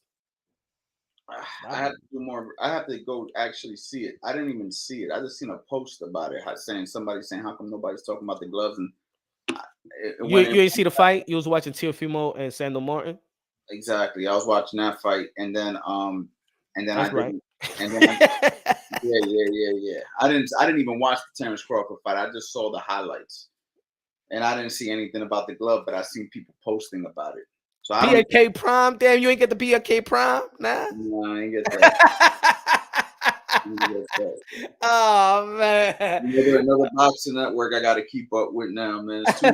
This is why boxing's not on the mainstream no more, because there's too many of these new networks and too much stuff going on. It's hard for people to watch these fights. That's the reason why a lot of people aren't even keeping up with boxing. Back in the day, you only had HBO, Showtime, and everybody and ESPN on Friday night, and everybody knew where to go to watch the fights. Now it's like you got to figure it out. Like, oh shit, I don't even know how to watch this shit. You know what I mean? High, low, raining facts, man. Yeah, I think a lot of people rather just see the takeover. It's just that, you know, nobody was excited for Terrence Crawford's fight other than Terrence Crawford fans, really. Like, you know, Yeah. I never even heard of the guy that he fought until he fought him, honestly. No disrespect. but look at this. Look at this now. I did a video about this, and I want your opinion about it. So I know you respect Devin Haney's skills and talent, and Tio as well. But we always chopped it up about their skills and talent. Who is when the smoke clears out of Tio, Haney, Shakur, Tank, Ryan? Who is the clear? Who when all the smoke clears up? Who you think is the guy standing? All fantastic fighters, man. All of them. I don't know, man. I guess we got to wait and see. You know what I mean? That's a tough one. It's a tough. I mean, my first instinct says Shakur Stevenson is going to be the one who's standing at the end, only because he reminds me of Floyd Mayweather as far as mentality goes. He wants to win, and at any cost, whether that's boring the crowd, whether that's defense first, he's looking to be victorious. I think that he is probably the most defensively responsible out of that bunch, and he's also the safest. So I would probably lean towards Shakur out of everybody, or everybody that you just mentioned, man. They're all great fighters. They're all exciting fighters, and they can all beat each other on any given night. It's all about who shows up that night. Okay, all right. To me, I always said this. I always said that Tank and Tio has the natural abilities in terms of speed and power, a combo of speed and power that you just don't teach. That's like God-given ability, and then then you know what I'm saying, they add the skills and talent. But I think that they're just born with that, with the speed and power and athleticism, right? Shakur Stevenson, I believe, is probably the most intellectual fighter out of all of them. You know what I'm saying? I think he's the most disciplined in every category in terms of. There's an old saying in boxing from the old school boxing teachers that says if you put two guys with power to fight each other, the guy with less power is going to win because he's going to go to other elements to make sure he wins the fight, where the guy with big power is simply going to be looking to hit you with one shot. And a guy like Shakur Stevenson, he's going to all the elements that he needs to go to win. Whereas a guy like Tank and Teofimo, we've seen it where they'll rely on their power in certain fights, and they'll give up rounds, and they'll look, you know, like they could have did better because they're looking to knock you out. And when the knockout doesn't come, now the fight looks like you slipped up and now you can be beat. Where guys like Shakur, who is like, I just want to win every minute of the fight, completely outclass their opponents. And I think that's the difference. Guys like Shakur, guys like Devin Haney. Devin Haney's a little bit more of a risk taker than Shakur. But guys like Shakur Stevenson, they just want to win every minute of the fight. They don't give a shit about a knockout. And that's what makes those guys, you know. I got a reverse on that one. I think Shakur Stevenson showed to me in the hearing and the Oscar Valdez fight and the last one that he has upped his risk level. You know what I'm saying? Devin, the first Cambosa fight, of course, I don't think he wanted to take no risk. The second one, he actually did take risk. But even when he takes risk, we're talking about power increase. Shakur Stevenson power has increased. And I feel he's more of a sweet pea, where he could stay right there in the middle of the ring. He could make you miss and make you pay. He trusts that let's say he trusts that his punch is going to get there quicker, and he's still confident enough that he's going to block your shot, catch a shot, and things of that nature. He'll stay right there, and he won't try to clinch you. And I think that that's the Devin Haney stuff. I think that Shakur Stevenson is more sure by himself than Devin Haney's more sure by himself. Not saying that they both good. I'm just saying that I think that Shakur Stevenson, I see more growth in Shakur than Dev, in my opinion. Well, Shakur has shown. Well, you know, what I notice is you have two places that are safe in boxing, right? And the first place is all the way from the outside, right, where you can't be hit, and then the other place is actually really close, where you go on the inside, because on the inside you can see it, you can see the shots coming, you could block them, you could tie them up, you can smother them. You have more options to be safe on the inside than you do from the mid range. The mid range, where you're working your jab and your cross, that's where you can get countered. That's where you can get clipped with shots you don't see coming. And Devin Haney has a tendency to let his hands go from that mid-range, where I can see him getting clipped, where a guy like Shakur is going to either play that complete distance game, or he showed in his last fight where he can get super close, get real close with you and work on the inside. But he understands that when he's on the inside, he's safe as well. A lot of people don't realize that, but when you learn the inside game, you're actually safe there if you trust your defense. Okay. And you know how to operate on the inside. You're safe there. It's when we're both sizing each other up, that's the most dangerous place to be.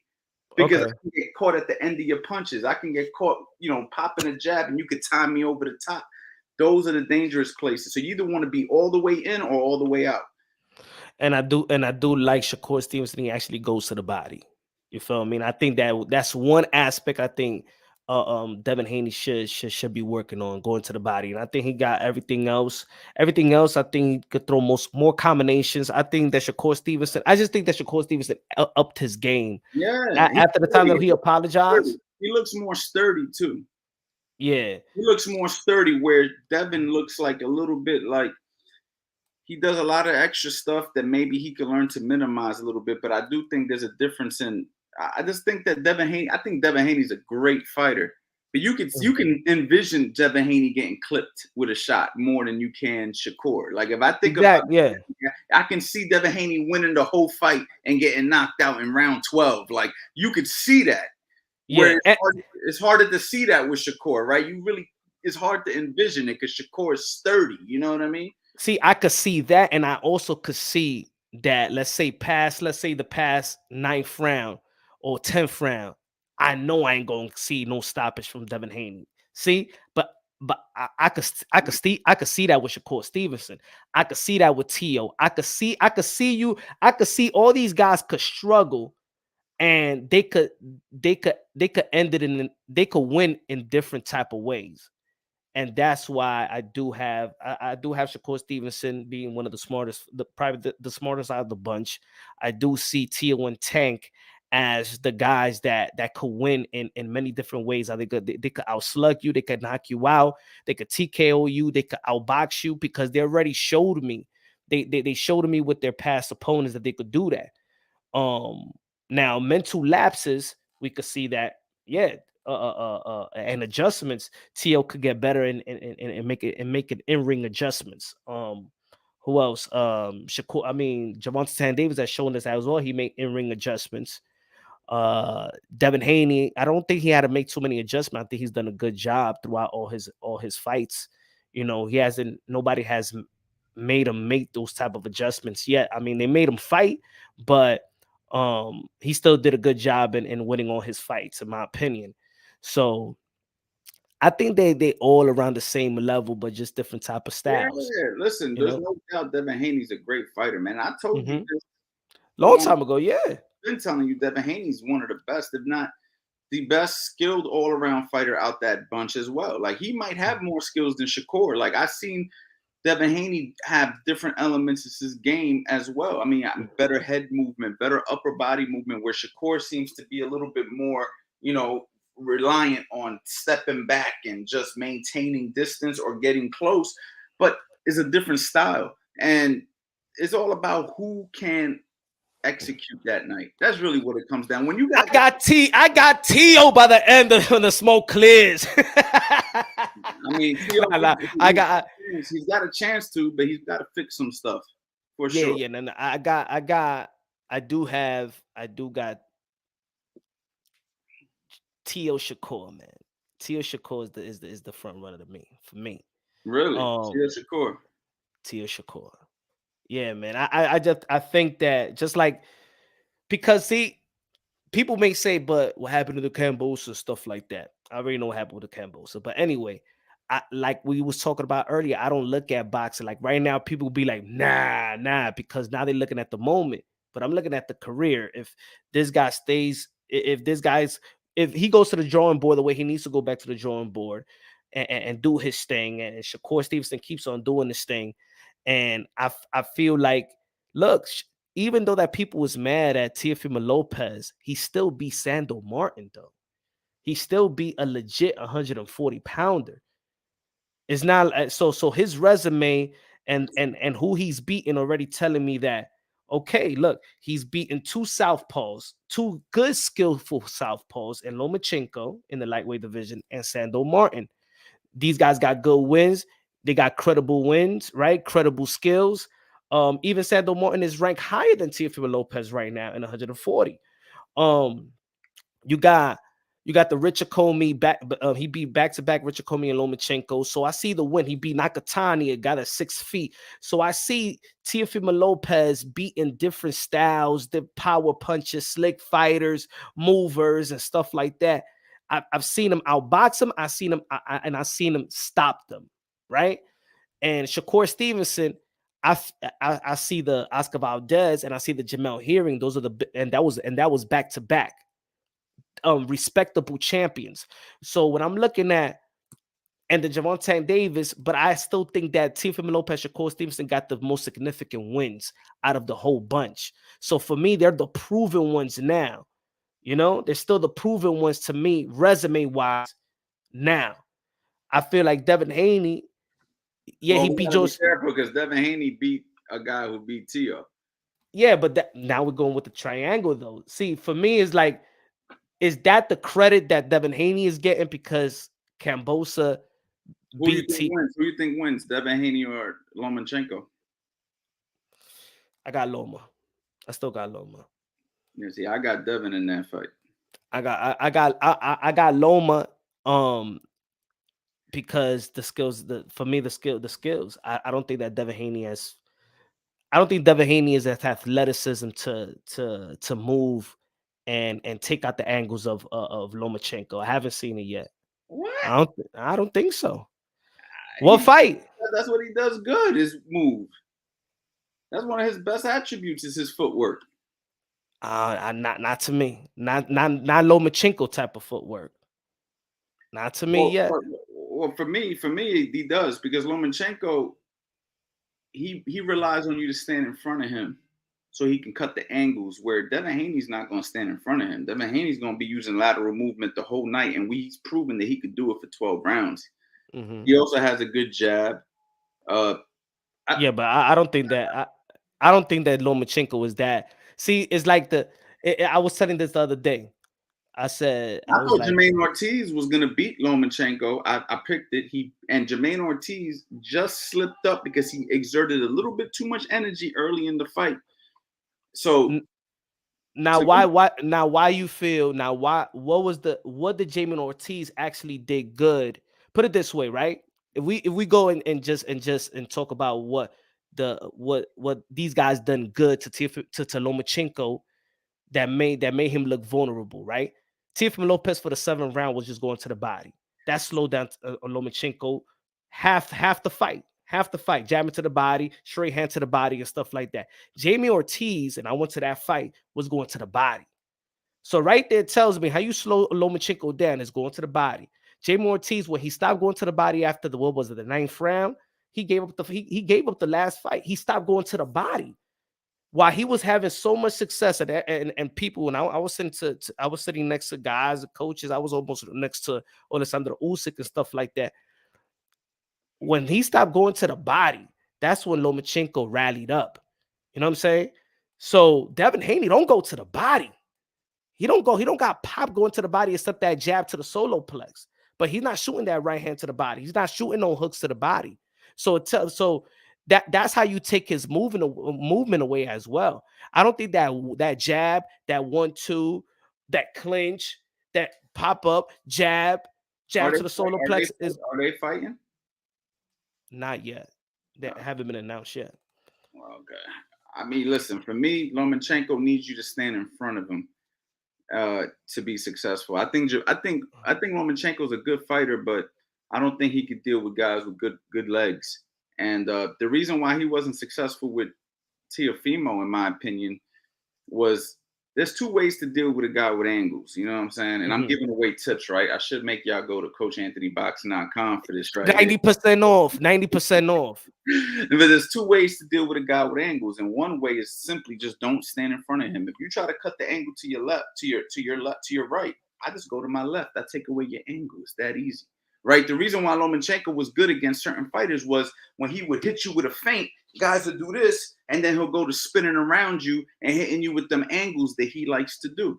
That's not going to work with Devin Haney. Devin Haney's not going to stand there and close his guard and stand in one spot every time Lomachenko hits him with a feint. As soon as he hit him with a feint, Devin Haney's going to reset, go to a new spot. He's going to work his angles. They just don't look the same. The way Lomachenko does them real fancy angles, Devin Haney's going to work the angles simply by using lateral movement, feints, working his jab. He's too young, he's too youthful, too fast. I can't see Lomachenko beating Devin Haney. I can't. And when he fought Teofimo Lopez was cutting him off with hooks. Like Lomachenko tried to go this way, boom, hit him with a hook. Try to go this way, boom, hit him with an overhand or a hook, either to the body or the head. So every time he tried to cut an angle, he got ran into a cutoff shot, which made him not even want to punch for 7 rounds. And there you go. And the moment he started doing good was the moment Teo started standing in front of him. And that's when he started to have success. You feel what I'm saying?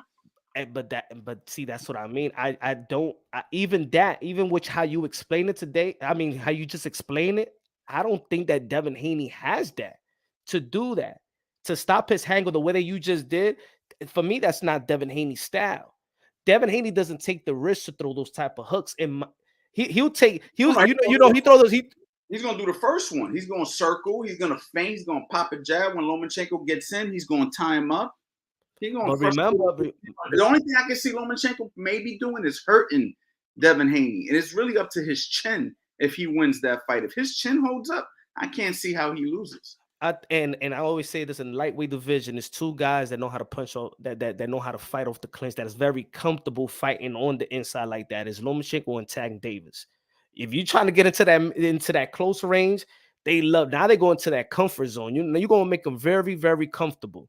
He's not gonna be like look at all Lomachenko fight. He just don't let you clinch him. There's an art. I forgot there's a name that the Ukraine they have like a name to it. I think it starts with an S. It's like an art that they do, that they fight, that they train fighting off the clinch and stuff like that. I'll probably show it to you because there's a video about that too. He likes that shit. So I see being highly competitive because there is growth in Devin Haney. I think Devin Haney has gotten stronger, not necessarily like in punching power, but has gotten stronger. I seen that versus Linares in the 6th round. Like you saw, all right, Devin Haney now he's gotten stronger. So there is upside in Devin Haney where there is no upside in Lomachenko. So I still want to see the upside, and Devin Haney seems he's still a gym rat and he's gonna get better. But as of right now, the win with George Camboso, that it still hasn't given me that. Yeah, he beats Loma, and not even Loma struggling with Jamie Ortiz gives me that. Yeah, because the way that the Jamie Ortiz, the way he was successful was going to the body. No, to me, Jamie Ortiz gives Devin Haney a better fight than Loma. I think Jamie Ortiz is underrated. I think Jamie Ortiz lost that fight because he was too excited and it was his first time at that level. I think if he would have paced himself earlier, he would have completed the fight strong. He faded out in round 11 or 12. He faded around 10, 11, 12, and that's what Loma won the fight. I think Jamie Ortiz is a hell of a fighter. Had he paced himself, he would have won that fight. Yeah, when I was in the garden, they said he threw the fight away. I don't think he threw he threw the fight away as far as he let the moment get to him. If he would have just saved a little bit of that stamina for the later rounds, he would have won the fight. So for me, Jamie Ortiz is still one of the best fighters in that division. Oh, yeah. And I think that Jamie Ortiz gives Devin Haney a better fight than Lomachenko at this stage. I just think Lomachenko is a good fighter, but I don't think he can mess with really any of them guys, man. I mean, I think he has a better chance with like maybe somebody like Tank or something, somebody who's a little closer to his height or something like that. He might give Tank a better fight than he would give Devin Haney, you know. But I just think that Devin Haney is just. I think that you sleeping on Haney a little bit, bro. I don't know. I don't know what the hell is going on right now. Nah, just I I don't know what's going on. Like Haney's a hell of a fighter. What are you saying? No, I that's just the way I see it, yo. Bro, I study them all day long, bro. I do film study all day long. If I'm not on YouTube, I'm just film study all day long. Putting on slow motion. I'm just going by match because I can't contradict myself when I break down fights. We say style make fights, right? It's not, and like I said, it's not that one is better than the other. It's totally better than the other. Let me phrase myself. It's not that that one is levels above the other. It's just the matchmaking. For me, it's just the matchmaking. I don't see where Devin Haney yet, in my opinion, Lomachenko's not a risk taker. How's he gonna close the distance? He's a risk taker. He a risk taker, bro. Come on. Lomachenko not a risk taker? Nah, you sleeping on Lomachenko. For 8 rounds. But that's Teofimo. But what about but that was the other fight. He jumped on Teo earlier. He took him 8 rounds to get confident enough to try to hit Teo.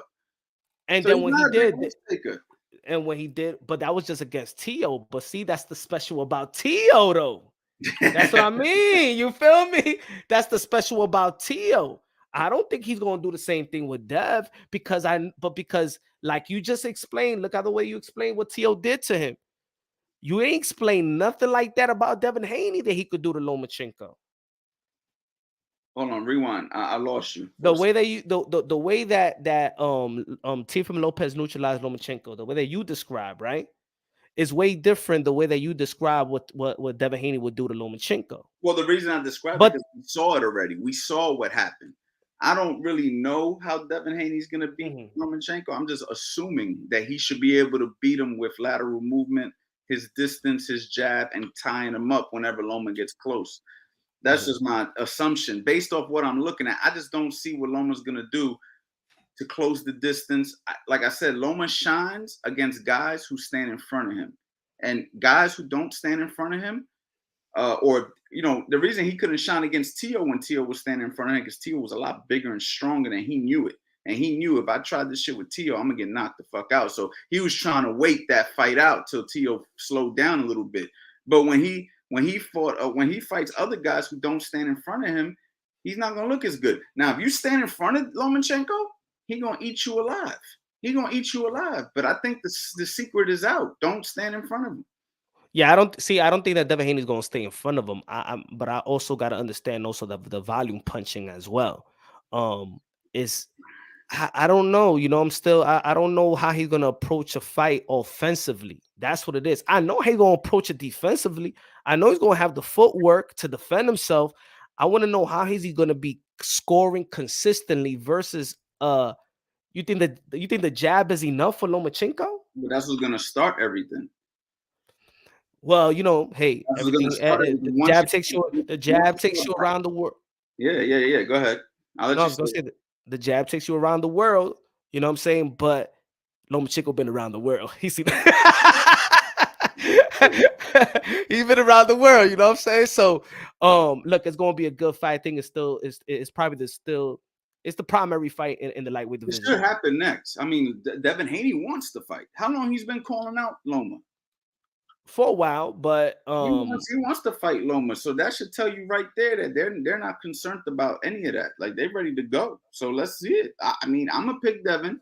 You picking Loma? We'll come on here. We'll talk about it again. Oh, that's gonna be good. That's gonna be good, man. But I think it's gonna be a close fight. It's gonna be a close fight. Loma, like I said, Loma is getting older. I I think there's some wear and tear, not necessarily probably in the professional level. And I'm not even going to go with that. He's the smaller guy because that's excuses to me. But I do feel like Devin Haney, there's an upside, and we don't know. In one more training camp, he's going to be better. He's going to be strong. He's going to be faster. He's going to be quicker. And where we already know that Lomachenko is not going to get stronger, not going to get quicker and stuff like that. So age means something in this sport. Yes. So, you know, boxing is not one training camp. It could be very significant in changes. You know what I'm saying? So that where I give Devin Haney is I may see the unexpected. I may see something, elevation to Devin Haney. You know what I'm saying? And then I won't be shocked if I do see that. Because to be honest, bro, I do believe in the skills and talent. I just feel like he's not where Shakur is at in terms of I am very sure about every tool in my toolbox, and I could use it anytime, any place against anybody. And I'm confident that I'm going to be first. I'm going to block your shot. Though I've never seen Devin Haney look unconfident. He's looked confident in every performance he's been in. I haven't seen him shaky enough. I've seen him get clipped once or twice, but I haven't seen him like show any lack of confidence. I think the fight. I do think that he lacked. Now I'm not gonna say confidence, but he was very, very cautious. Very, very cautious in the Kambosa #1. Because you saw the difference. You saw Devin Haney. You saw Devin Haney versus Linares. He was going for it. He didn't give a fuck who if you got speed or anything like that. He was confident about his skill set. He was confident about his strength. He was confident about his quickness and stuff like that. He was going at Linares, right? And outboxing him. He was winning the fight and outbox you at the same time. So I seen I seen the jump in Devin Haney. The Jojo Diaz fight when I caught the replay, because I didn't see that actual day. But even in the second half of the fight, you saw Devin Haney even in the last round. Like I'm not letting the judge take this away from me. Like fuck, I'm still going for it. When the Kambosa fight, he was highly cautious. I don't know, maybe because he felt like, oh shit, he did this to Tio. I know Tio all my fucking life. I didn't expect this shit. Oh, does he got pop? Does he got this? You saw that.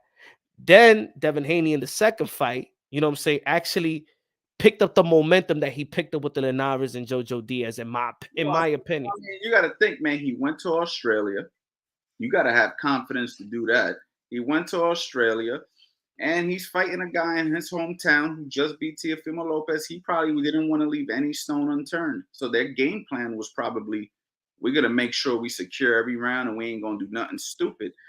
And I think once they got in there and they seen what they was dealing with, they were confident enough to fight him again and whoop his ass again. And that's why you seen it like what you seen. And I just think that Devin Haney is just light years above Kambosa's. I knew that going in. And that just shows you how good he really is. I think that Devin Haney is the real deal, bro. I think you're sleeping a little bit. I think he's that.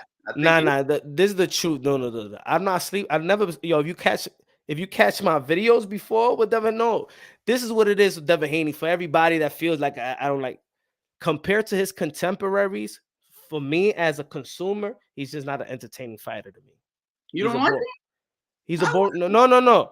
He's a skillful fighter, got a winning style. He throws a lot of punches too, though.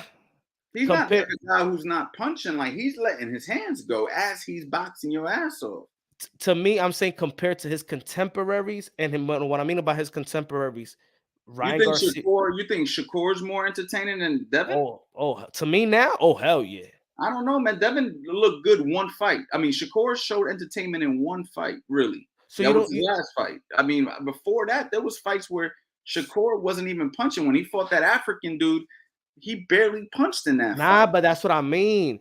So that after remember after that fight, he apologized. He went on Instagram and apologized. He said, "I'll do better." The next fight of that was the Jamel Herring fight, the championship fight. He stopped Jamel Herring in Atlanta. So okay, so all right, Shakur Stevenson. Remember, we're looking at these young fighters, and what do we say? We say, when is their man strength gonna appear? So with Jamel hearing a champion, that a credible champion, boom, he stopped him. Then Oscar Valdez that beat the boogeyman Miguel Burchett, he dropped Oscar Valdez and he was throwing everything in the kitchen sink. He was hurting Oscar Valdez, outboxing him. So those two back to back, when the lights were bright, he showed up and entertained with power, and skills, defense, everything, the whole nine.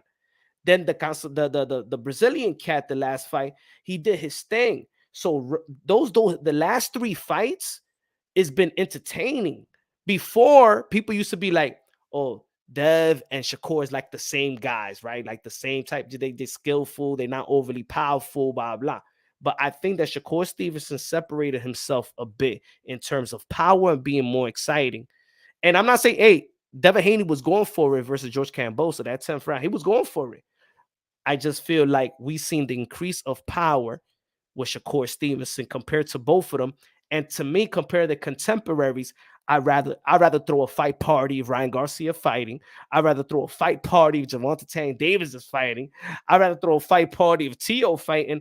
I'd rather throw a fight party. And now I feel like I want to throw a fight party with Shakur Stevenson fighting. For me, it's not about that the levels. They're just more exciting for me to watch.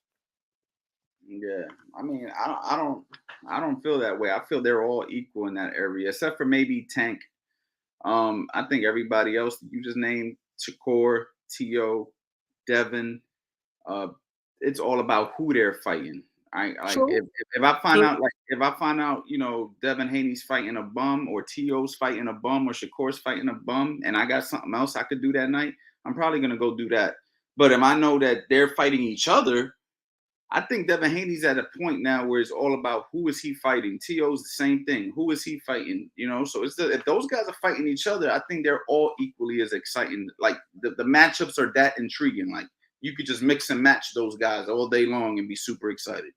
Hey, but the good thing about it, you got a different eye for talent or what you're watching as being a coach. So certain things excite you more than probably the norm. You know what I'm saying? Yeah, I'm more of a hard boxing analyst as opposed to somebody who wants to just see excitement. But I'm not. Hey, Haney, I'm not trying to. But Haney plus excitement, same sentence. I think you might be the only person in boxing that's gonna have Haney and excitement in the same sentence. You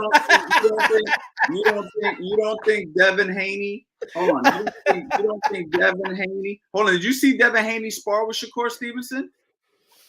I seen the tape.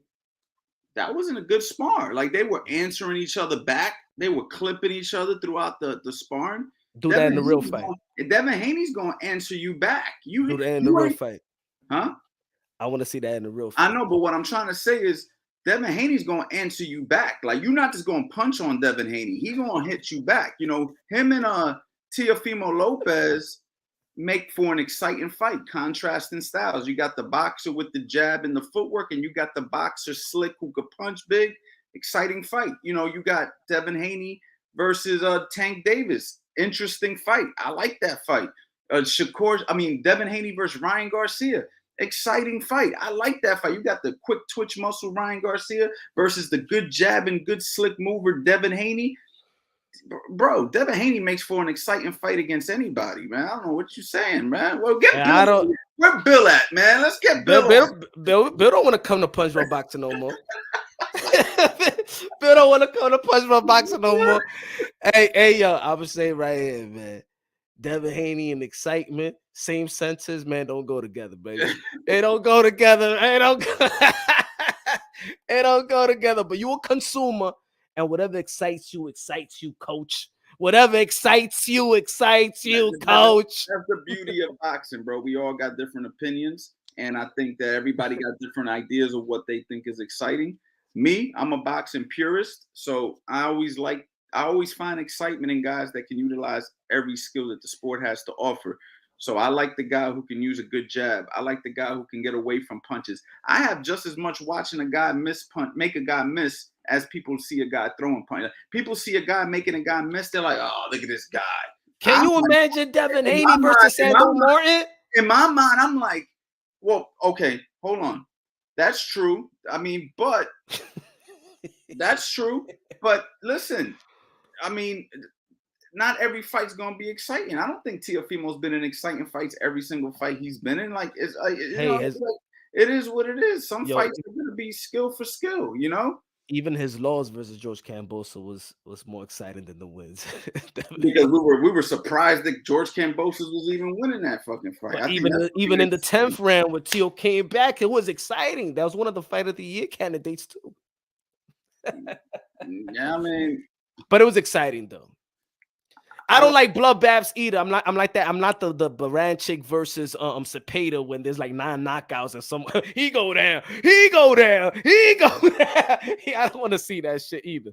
But what's good, y'all in the comment section? What's good, man? Smash the like button, ladies and gentlemen. We got here with Coach Anthony, man. Coach Anthony, man. He get his service, man. Get his deal, 90% off, man. 90%.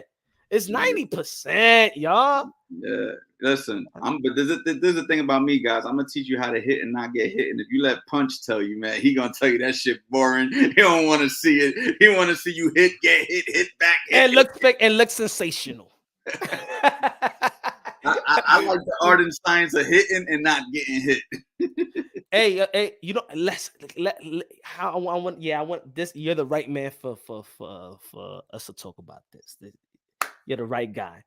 So what was it? Several months ago, I did a video, right? And when it seems like after, you know what I'm saying, Floyd Mayweather's hands failed him, right? And Pretty Boy Floyd, one of my favorite fighters. My 3 amigos was Mike Tyson, Roy Jones Jr., Pretty Boy Floyd. I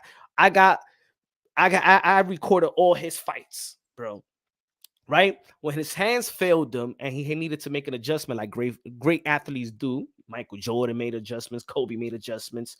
Shout out to Swerve with a super sticker. Good looking out. Appreciate you, my brother. You know, when he had to make an adjustment and became more of a defensive fighter. He always was defensively disciplined, but he relied more on his defense, not taking as much risk as he was when he was young, and it was all documented. His hands was failing him, right? And then, you know, people ask him about, hey, this is the sweet science, hit and not get hit, because of course people are trying to criticize him that he's a boring fighter, whatever. Later on in his years, it's hit and not get hit, hit and not get hit. And I said that the sweet science of boxing was never meant to be boring. Boxing was never a boring sport. Is the reason why boxing was probably the number 1 sport in America for decades and decades and decades as a worldwide sport. The sweet science was never meant to be boring. If you look at the guys that implemented the sweet science back in the days, and when we're talking about Benny Leonard or we're talking about Willie Pep and stuff like that, those were the exciting fighters back then, right? Hit and not get hit, make you look stupid. Those were the exciting fighters back then. So me knowing the history of the sport of boxing and you know, when people say, oh, but it's hit and not get hit, but they say it because they're talking about the boring fighter. And I'm saying the hit and not get hit is not supposed to be boring. The sweet science of boxing is not supposed to be boring. The sweet science of boxing is made to be entertaining. And you just said it right now. How you feel about Devin Haney, right? I say that he's kind of boring. You bet that's the sweet science, but he's exciting to you. Do you feel like the sweet science is exciting, or is supposed to be like, oh, it's hit and not get hit, and that's it? You know what I'm saying? It's supposed to be like that. Like, but I think the sweet science is about winning, and I just think that when you have an athlete or you're a fighter, you have to know what your particular skill set is and your attributes are. For some guys, it might not be hit and not get hit because they're not able to execute the defensive responsibilities the same way. Maybe their reflexes aren't as fast. Maybe they're not as sharp in that department, but maybe they throw a lot of punches. Maybe they hit hard.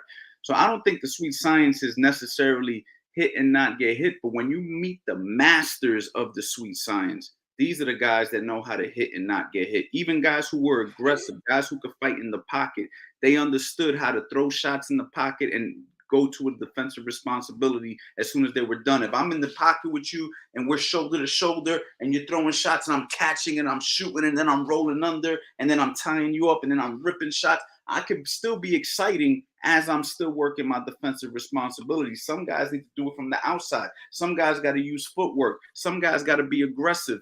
So I think that when you meet the masters of the sweet science, these are the guys that know how to hit and not get hit. And then you have, but at the end of the day, the sweet science is meant to win. However, you got to win without breaking the rules is the game. And for some guys, they have to be extra defensive because they don't got the punching power to keep up with a guy. And with other guys, they have to be extra aggressive because they don't have the other tools. Every fighter has their own set of tools, and whoever can execute them wins. So this is what I also say, that all these guys got the sweet signs. Gervonta Tank Davis implements the sweet signs. It's just that he's an explosive fighter. Sugar Ray Leonard is a sweet science. He could throw 12 punch, 20 punch combination and stuff like that. But an Olympian, gold medalist, the dude can make you hit, can make you pay, can make you miss. Pernell Whitaker defense back in the days was exciting. He was making you miss in the middle of the ring. But this is the thing, though. This is where the sweet science has to get implemented in the discussion. If you got a guy, let's just say, for instance, Mayorga, right? Let's take it back to Mayorga or Maidana, right? These are guys that were able to beat very good fighters, and they were, quote unquote, using the sweet science, if I use the terminology you're using, but they weren't utilizing all the elements of the sweet science. They weren't utilizing a good jab. They weren't making defensive decisions responsibly. They were getting punched on the way in. They were throwing punches with poor form and technique, just hoping to land something. So that's where you can make the argument for the sweet science. When you got a guy who knows how to use all the tools with good form, good technique, knows how to slip punches, knows how to block punches, knows how to set up punches. These are the masters of the sweet science. And that could be done aggressively. That could be done passively. But when you have certain fighters that they win off pure grit, pure will, pure heart, they're not necessarily winning with the sweet science. They're winning based off of who they are as a person. And that's the difference. So, when you said that about the elements, because I said that before, because I used to debate that. I'm like, is the sweet science? Well, if you look at science, it has different type of elements. You know what I'm saying? It's just not, when we talk about the sweet science, it's just not Floyd Mayweather sweet science. It's Julio Cesar Chavez sweet science. Oscar De La Hoya got his own sweet science. Mike Tyson got his peekaboo. Hey, Mike Tyson was a defensive fighter as well. It's just that his offense was so out of this world that people forget how he got into you, how he make you slip those type of punches and get into your body and get it, and land those uppercuts, hooks to the body, and then these combinations up top. So he even implemented the sweet signs. So that's why I was saying that I don't like it when people, let's say, we be like, he's a boring fighter, but he's implementing the sweet signs. Yeah, he's implementing the sweet signs, but that doesn't mean that other guys ain't implementing the sweet signs. But their sweet science is actually exciting. Their sweet science is what uplifts the sport. Keeps the eyeballs in the sport. But the smart fighters implement the sweet science to win. So, example, you've seen Floyd Mayweather be aggressive with certain guys. You've seen Ford Stevenson most recently be aggressive. He turned you into a fan where you said, wow, now I think I would throw a house party, right? But there's fights where those same fighters that we just mentioned won't approach it that way. Fighters know who they can and can't do certain things with.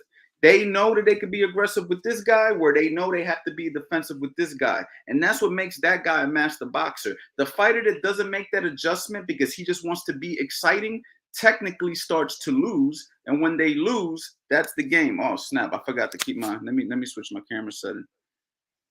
Up. Now it looks poor, but anyway. See the boxing guys ain't like what you were saying. Yeah. Nah. You right on the money. You right on the money. Keep on. So you have to. Your main goal should be winning as a fighter. That should be your main goal. The main goal is to win. Protect yourself at all times. You don't want to get hurt. You want to win the fight. And if you choose excitement over winning, You're not executing the sweet science as a master now. Now what you're doing is simply just going out there and fighting. And that's the difference. You want to win the fight. And in some fights, being aggressive is the answer. In some fights, being defensive is the answer. It just depends on the fight. You know what I mean? Yeah, man. But that's the beauty about boxing, right? The beauty about boxing is a buffet. You know, I think that no fighter could ever be no great fighter could ever be duplicate. You know, we could always say we want boxing to be like it was back in the days and stuff like that. No. When you talk about back in the days, you're mentioning great fighters that nobody can never duplicate them. So when we be like, hey, yo, we want these fighters to fight. I want boxing to go back like it was back in the day. These fighters need to fight like Roberto Duran, Leonard, Hagler. Look who you mentioning, though. You know what I'm saying? Yo, but let's talk about Sugar Ray Leonard. We've seen Sugar Ray Leonard in one fight show you different elements of the sweet science. When he fought Tommy Hearns, he went out there and he was, you know, being a boxer and he was losing the fight. Then he switched it and went on the inside and started ripping combinations and started to beat Tommy Hearns at his own game, which was ripping them hard punches. So that shows you there's different elements to the game, but at the end of the day, the goal was to win.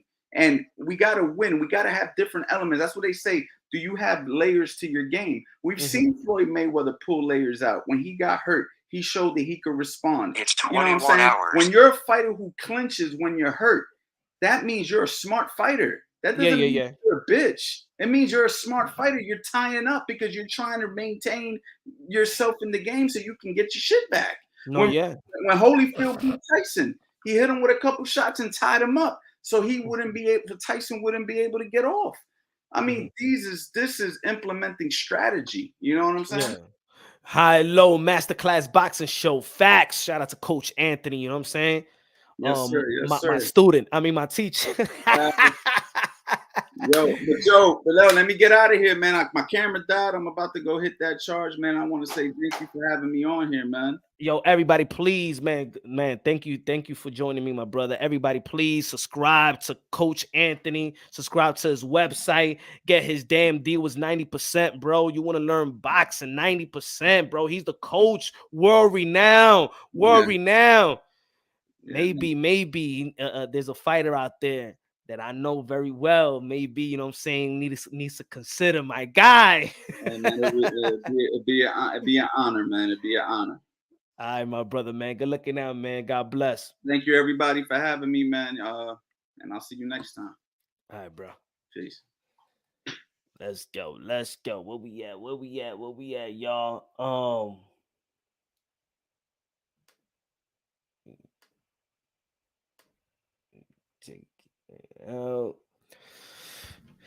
right, y'all, man. All right, man. Shout out to Coach Anthony, man. That's you know, it's good to have these type of talks, man. When we're just talking about technique, when we're talking about boxing, we ain't talking about no damn narrative. We ain't talking about that BS. We ain't talking about, hey, yo, man, you ain't shit, man. This guy pushed you, man. He's scared. He ducking. He ain't signing. He ain't this. All that YTBC BS crap talk, man. Talking strictly boxing, bro. Wasn't that good? I'm talking 2 hours strictly boxing. That's why I got to chop it up with Coach Andy. Just a few people I could chop it up like that, man. Just talk about strictly boxing, man. Smash the like button, ladies and gentlemen. Smash the like button. But yeah, man, people got different perspective and things of that nature, man. Y'all already know, man. Let me put the song, man. Y'all already know Michel Rivera gonna be fighting Frank Martin.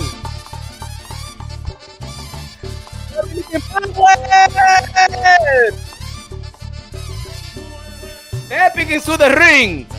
The undisputed champion. No champion yet. Michel Rivera. El Plátano. El Mangú con los 3 golpes. El Sancocho. Arroco Guandule. Hace Arroco Guandule. Moro. Sancocho. Hey. Hey, yo, Frank Martin gonna get his. Hey, yo. Hey, Michel Rivera le va a romper la boquita a ese tipo. Lo dije yo, my friend. Hey, Michel Rivera is going to break the mouth Frankie Martin. Okay, tomorrow, that's it. Dominican power right here. Dominican's going to take over the sport of boxing right now. Are you prowling? Who I'm prowling right here? Whoever don't like it, come right now. Okay? hey, Michel, hey, Michel, hey, Michel, hey, Michel, hey, Michel, hey, dale, coño, dale ese hombre. Hey, yo, man, I'm gonna tell you like this, man. The Dominican fighters haven't, you know what I'm saying, we haven't got our glory yet, but I'm gonna tell you like this, man. Once that's gonna be a Dominican fighter that's gonna take over, you're gonna be hearing this in the crowd, man. Coño.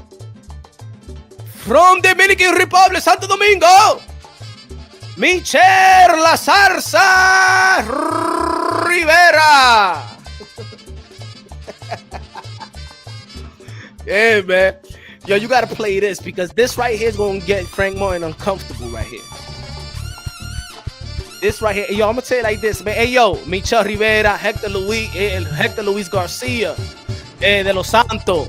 Shout out to Michel, to Henry La Bazooka Cedeño Martínez, Eury Cedeño Martínez, hey, Jason Rosario. He retired anyway. Yeah, this gonna get. Hey, yo, this right here is gonna get Frank Martin comfortable. That's what I need. I just need these Dominican fighters to get in these guys' head, man. They gotta do some the Ricardo Mayorga shit.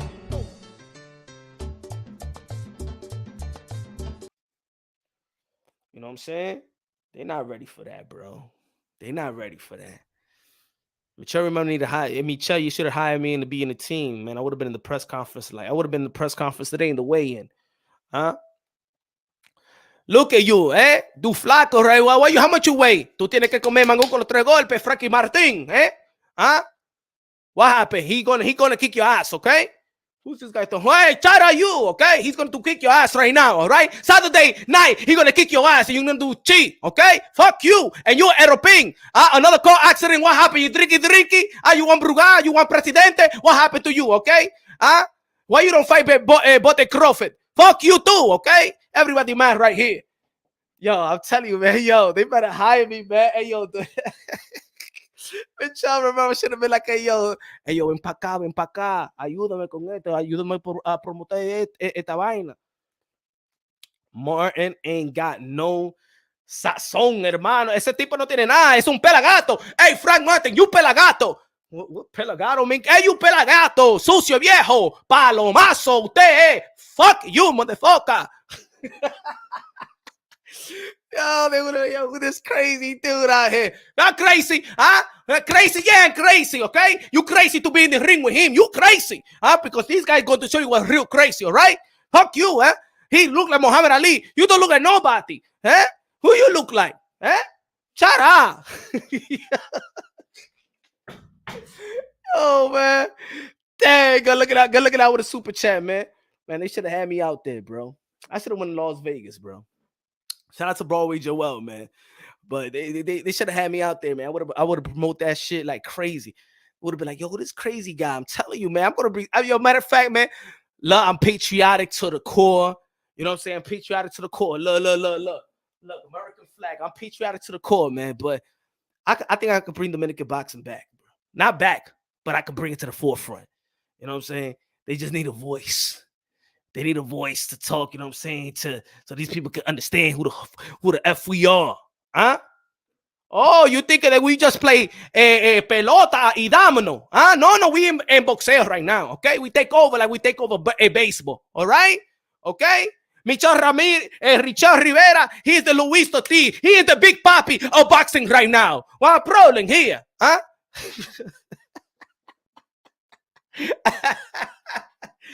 Hey, the Mad Drunk Show. Let's go, baby. Let's go. Michel Rivera. Who's going for Frank Martin right now? Good looking out with a super chat, my brother. Gracias de lo mío. Who's going for Frank Martin? Huh? Yes, a pelagato. Who's going for him? Eh? Pancho took over. Where Pancho at, man? We haven't seen Pancho in a while, man. Pancho, man. Anyway. Dennis told me. Dennis let us know. Said it never means me. Had a mad bone. Wait a minute. What do you mean? What do you mean? Scream me when I'm low. Dennis started show, man. When in 90 feet. No. No, Pancho, you gotta take a back seat, my brother, porque yo tengo el perrito aquí mimito. Mía, saben que yo le tengo una producción que dice, mami, ¿y qué lo que? Yo, dime si me quieres o si no me quieres. Mami, yo tengo mala suerte con las mujeres. Mami, tú me tienes llorando como un perrito. Llorando como un perrito. Llorando como un perrito. Hey, perrito, my friend. Hey, yo, be like, Frank Martin, I got a song for you, okay? I got a song for you right here. This is the hit, okay? You a Yellow Busy, we a perrito, right, with our friend. Fuck a Yellow Busy. This is the real artista over here. He win Grammy, motherfucker. Fuck Yellow Busy. He faggot. He's a good guy right here. Mira, saben que yo le tengo una producción que dice, mami, ¿y qué lo que? Yo, dime si me quieres o si no me quieres. Mami, yo tengo mala suerte con las mujeres. Mami, tú me tienes llorando como un perrito. Llorando como un perrito. Llorando como un perrito. Mira esta gente. Look at him. He's going to bring Frank Martin. You're going to bring Yellow Busy. We bring him. He's a real artista right there. Grammy Award nomination. Fuck you. Smash the light. Smash the light, bro. Smash the light. Got nothing on. They got nothing on us tomorrow, bro. They got nothing on us. They know there ain't no Dominican in Las Vegas. Why y'all want us to fight in Las Vegas? Y'all know there's no Dominicans in the West Coast like that. Y'all should have put that fight in the East Coast. Put that fight in New York. Trying to, ain't nobody going to fucking Vegas from the Dominican. Ain't nobody in Vegas, Dominican Republic. They don't even know what Dominican people is over there, man. I went to Vegas. I be like, I'm Dominican. What's that? What are you, black, white, Puerto Rican? Man, Dominican. What's Dominican? Cállate, locutor. You don't know pelota. Manny Ramirez. Porfirio Rubirosa. Do you know him? Shit. Oh, I bet. How much you want to bet? You don't know Dominican? How much you want to bet that your girlfriend like Aventura? And you know Romeo Santos? Oh, yeah, no. Yeah, he Dominican. Fuck you. Get your girl playing with herself with a Dominican Romeo Santos. Chill, I'm out here with a Dominican flag push. Let's go, Tim. Let's go. Is Rivera good? Mira. He said, is Rivera good? What do you mean, Rivera? Why are you crazy? Is Rivera good? Of course he's good, my friend. What do you think we're talking about this? Who you are, Frank Martin fan? Is Frank Martin good? Frank Martin, he no good. He no good. Frank Martin no good. His only hype is because he's hanging around with Europin. That's it. Michel Rivera, he proved himself. And he working hard. Frank Martin, he's just a puppet to Europin. That's what he is. A puppet. That's what he is. Nobody knows Frank Martin. You only like Frank Martin because you like Europin. That's what it is. I'm not lying. I'm telling the truth. Tell me if I'm lying. I never met somebody that say, you know who's my favorite young fighter? Frank Martin. Nobody come to the YTBC talk about Frank Martin. You crazy. Come on, let's be honest. No. This is Dominican show today. This is Dominican show today. He's a puppet to Europin. Come on. Nobody knows Frank Martin. Who him? Ese nanito que Michel Rivera le va a romper la boquita a ese nanito with tattoo. Oh, you think you tough? I got tattoo too. What happened? Crazy, you? Fuck you. Oh, man, yo. I would say it like this, man. Dominican will show up to 10 card in DC. That's what I'm talking about. That's what I'm talking about, Hector. Let's go, Hector Luis Garcia, but Tank is going to whip his ass. I saw him. Tank is going to whip Hector Garcia's ass. I'm going for Tank on that one. I'm going to be like that with my Dominican flag.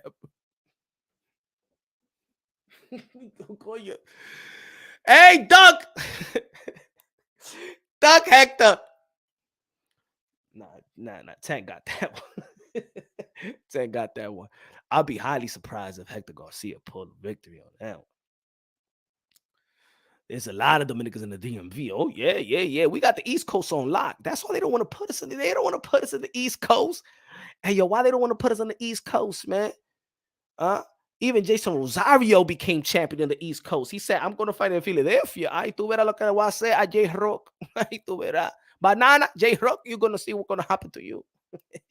And look what happened. You know what I'm saying? Then he caught the Holy Ghost versus Jamel Charlo. Yeah, what's the odds, man? Yeah, let's be real. I don't know. Frank Martin is good, but I don't know, man. I think maybe this is gonna be the fight. This is gonna be the fight that probably, you know what I'm saying, we're gonna Punch Drunk Boxing gonna have to pay his respects, man. I respect all modern day warriors, modern day gladiators. All I'm saying is that ain't nobody was really talking about no Frank Martin for real. When we heard that he's just the fighter of Earl the True Spence, and I think everybody was trying to give him the benefit of the doubt. But I don't know, man. The stand-up comedy boxing show. Dímelo, Jailo, ¿verdad? Gracias, mi hermano. No laughing, okay? This no laughing matter, okay? This no laughing matter because Michel Rivera is going to le va a romper la boca a Frank Martin. Le va a romper la boquita. That's it. He's going to go down. Under 10.5. Now, I don't even better. I don't know nothing about betting odds and esa vaina. You know, say nada esa vaina. Good looking out, Hello, man. Appreciate you. But ladies and gentlemen, y'all already know, man. We went live early today. My prediction is Michel Rivera is going to win the decision versus Frank Martin. Y si le roban a Michel Rivera, I'm going to say this right now. Excuse me. Listen up, all right? Si le roban a ese muchachito, a Michel Rivera, mira, Samson, you better not, Samson. Ay. Because remember what happened to Jackson Martinez with Rolly Romero. I know they like to take advantage Dominican fighters because, you know, they think that we know things, all right? That guy been working hard. Y'all trying to make him look like Cassius Clay. Don't rob that kid tomorrow, huh? Because Errol Pinks is right there. Okay, no robbery. You hear me? No robbery, okay? O los Trinitarios is gonna come to Las Vegas y le va a romper la boquita a toda esa gente, ¿oíste? Yo lo llamo a los Trinitarios, my friend, okay? You don't want to make a phone call, okay? Ripeki, no robbery tomorrow. No robbery. But anyway, man, love y'all, man. Hope you have a good Friday. Love y'all. God bless. On to the next. Michel Rivera, victory tomorrow. And tomorrow I'm gonna go live on it. And we probably gonna have a victory party. And it's gonna sound just like this. We're gonna be having a party sounding like this. You know what I'm saying? Everybody gonna get your brugal. Presidente, yo corona, yo modelo, yo negro modelo. Party la vida. Michel. Hey, you know how we is. We bought some silk shirts too. You know how the Dominican people are, man. Hey, all right. Coño, Lía, la trompeta. All right, baby. Woo. Hey.